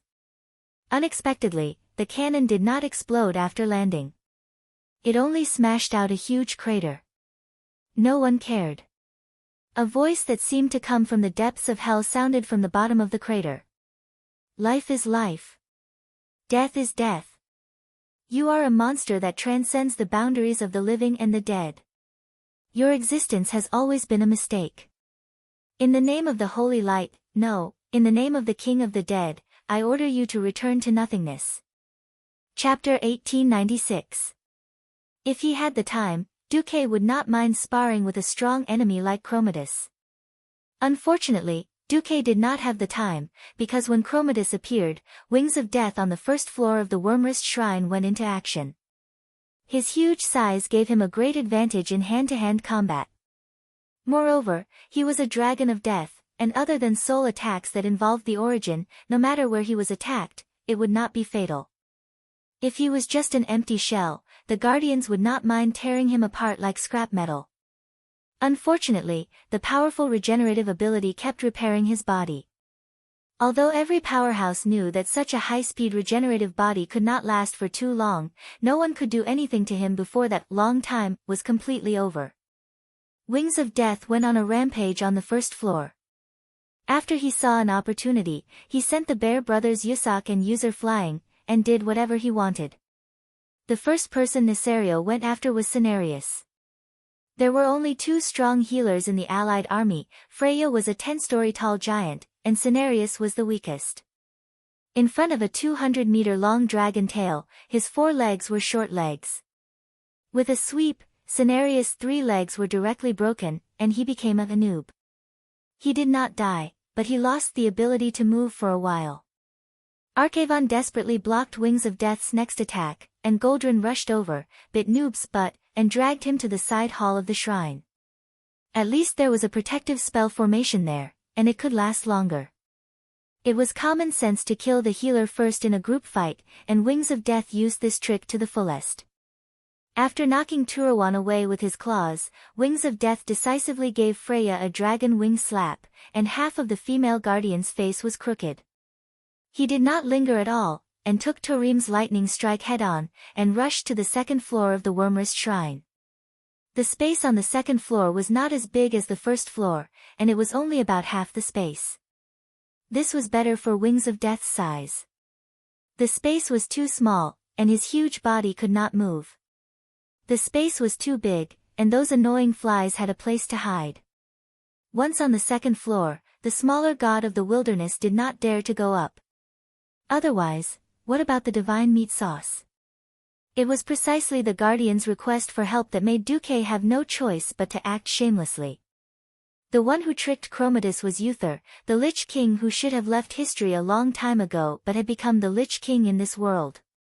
He did not seem to have done anything. He just raised his small arm and clenched it against Chromatus' chest like the Death Knight's signature, Death's Grasp. A faint black light pierced into the chest of the multicolored dragon. The light was so plain and unadorned that the Twilight believers who were close to it could not even detect anything special about it. Some of the Twilight believers even sneered at the man who looked like a Death Knight. But what happened to Chromatus in the next second almost drove the Twilight believers crazy. Because Chromatus' entire dragon body was in trouble. This 5-colored dragon should be perfect. Back then, after Enzos picked up the last of his neck and head, Nefarian was forced to work by Enzos and Nesario.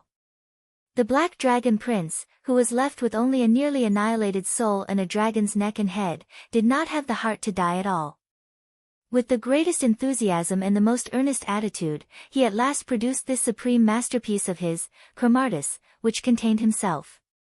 This was a biochemical monster created after countless experiments and thousands of years of research.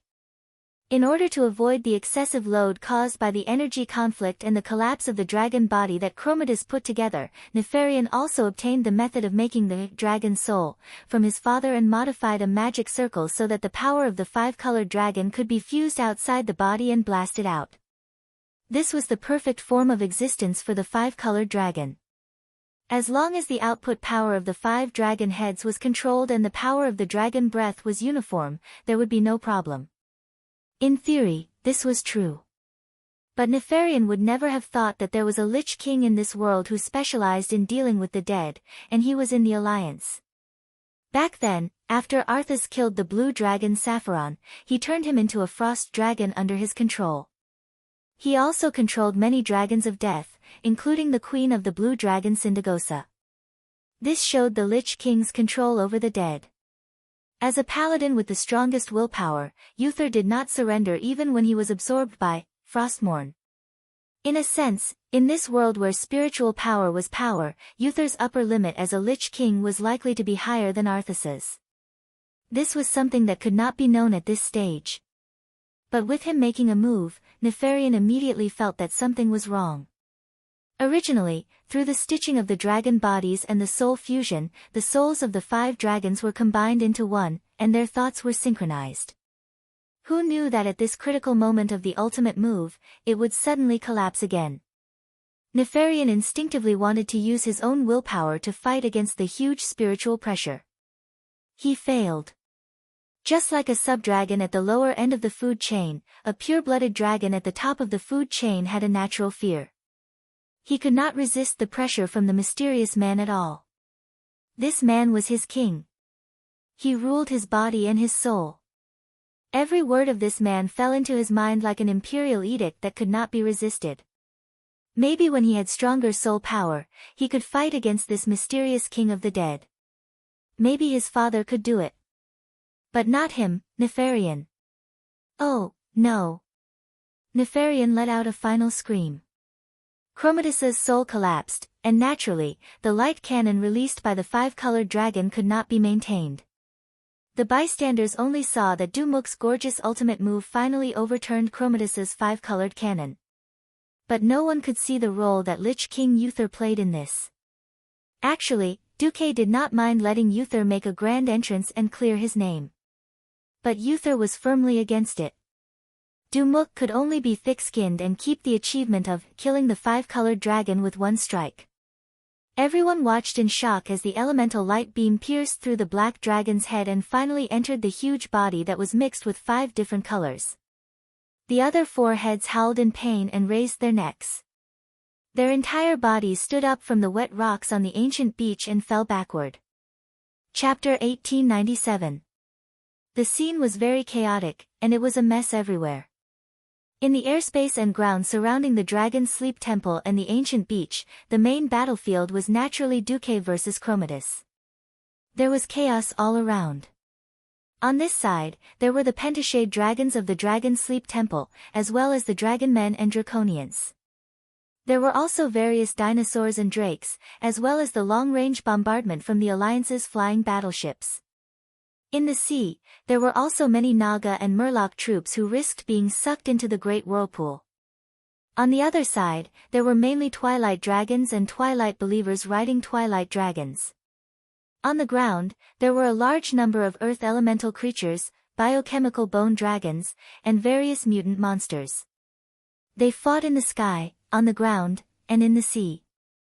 Flesh and blood flew everywhere, and elements collapsed. Almost no one would notice that a guy who looked like a Death Knight turned out to be a Lich King, an existence that theoretically did not exist. Perhaps the most sharp-eyed powerhouses would notice that it was often the higher-ups of the Alliance. In any case, a large group of onlookers who were not of much help to the main battle only saw that Duque had used a terrifying move that combined the power of the 3 realms to instantly kill the enemy's seemingly very strong boss. In this day and age, those who could attack on a large scale were all abnormal. Those who could have abnormal destructive power were definitely big bosses. This point of view was definitely correct. Their own big boss, Duque, had instantly killed the opponent's big boss. When else would they shout 666? For a moment, the entire Alliance army was seething. Oh oh oh! Boss is mighty! Long live Duke Marcus! Long live the Alliance! Not to mention the mortals on the distant battleships, the highly intelligent pentashade dragons, and even the dinosaurs and other drakes with average intelligence instinctively roared at the sky and roared. Roar, roar, roar, roar. The roar was long and filled with savagery. Many ancient dragons could not help but recall the battle from 10,000 years ago. It was the same fight against evil, and it was the same gathering of all races. The feeling of working together was great. At this moment, Alexstrasza, who was on the top floor of the Dragon's Sleep Temple, was both surprised and happy. She was happy that Duque had instantly killed the Destruction Army's backup, Chromatis. Speaking of which, Nesario also had 8 snakeheads, but Alexstrasza did not care about that kind of single-attribute snakehead. After all, no matter how strong they were only strong in physical attacks. There were many ways to deal with them. However, she really did not know how to deal with Chromatis, who could gather all 5 elements and cause a mixed reaction just like Giant Dragon's Soul. She imagined that if it were the 5 dragon aspects, they would probably suffer a crushing defeat. He really didn't know how Duque defeated that monster with just 1 light cannon. At this time, she did not notice that her sister Isera's eyes were shining with a strange light. What surprised him was that Nesario was actually so powerful. There were faint signs of him breaking through all the way here. Oder had 3 guardians, 4 guardians, and several gods of the wilderness. This kind of strength was definitely too powerful in the world. Unfortunately, he was no match for Nesario, who used his size and regenerative abilities to act like a hooligan. This was a situation where one person could defeat 10 people with great strength. When the opponent's body was too big, normal attacks were obviously not powerful enough. She wanted to speed up the infusion of energy into Colossal Dragon's Soul, but she couldn't. How much water a bucket can hold depends on the shortest piece of wood. Onyxia had actually worked very hard. Compared to her previous sloppy self, she was many times better. The Red Dragon Queen could completely imagine how much effort Duque had put in, and even paid a high price that she didn't know, to make this female black dragon, who didn't even seem to care about the destruction of the world, work hard. Unfortunately, some talent and some hurdles could not be overcome by hard work. That was inheritance. When dragons gave birth to children, they would unknowingly imprint the way they used their power into the dragon's egg. That was the inheritance of the wisdom and power of the previous generation. Or when imparting skills, these elements would be engraved into the children's souls in the form of soul imprints. Although Maligos was a little crazy, he had done enough to pass on the Blue Dragon clan's inheritance. However, when Nisario forcefully pushed Sinestra and the other female dragons, he had already gone crazy, and completely abandoned the power of the Earth Guardian. This caused this power to lose its inheritance. Unless Onyxia found another way to use the power of the earth on her own, she would never be able to reach the height that Nisario had when he was an Earth Guardian dragon. For example, if the new king of magic, Calegos, had 80% of the previous Blue Dragon King, then Onyxia would only have 70%. As a basic output of power infusion, she was qualified, and her performance was still surplus. However, in a situation where time was getting tight, she would become a fatal shortcoming if 100% of power and essence was really needed. Compared to her, Calegos' talent seemed to be activated, and his use of magical elements was becoming more flexible and smooth. It seemed that Calegos could be improved to at least 90%. Alexstrasza could only be anxious. At this moment, Sal, who had been standing at the side and being stared at by several ancient dragon guards, said, "Your Majesty, Onyxia doesn't seem to have a thorough understanding of the earth. If you don't mind, I hope to help the Black Dragon Queen." Alexstrasza still had some spare time. She turned to look at Sal. "Sal, do you think I can trust you?" It was not Firebird, but the Majesty of the Queen had a kind of power to interrogate the soul. As the shaman of salvation, Sal naturally had a clear conscience. He looked at the Red Dragon Queen's fiery red eyes with a clear and fiery gaze. "My soul is trustworthy. Even if your Majesty Alexstrasza doesn't trust me, you should at least trust His Excellency Duke Marcus who sent me here." Sal sighed in his heart. This was the sorrow of having a relationship with the Dragon Sleep Temple too late.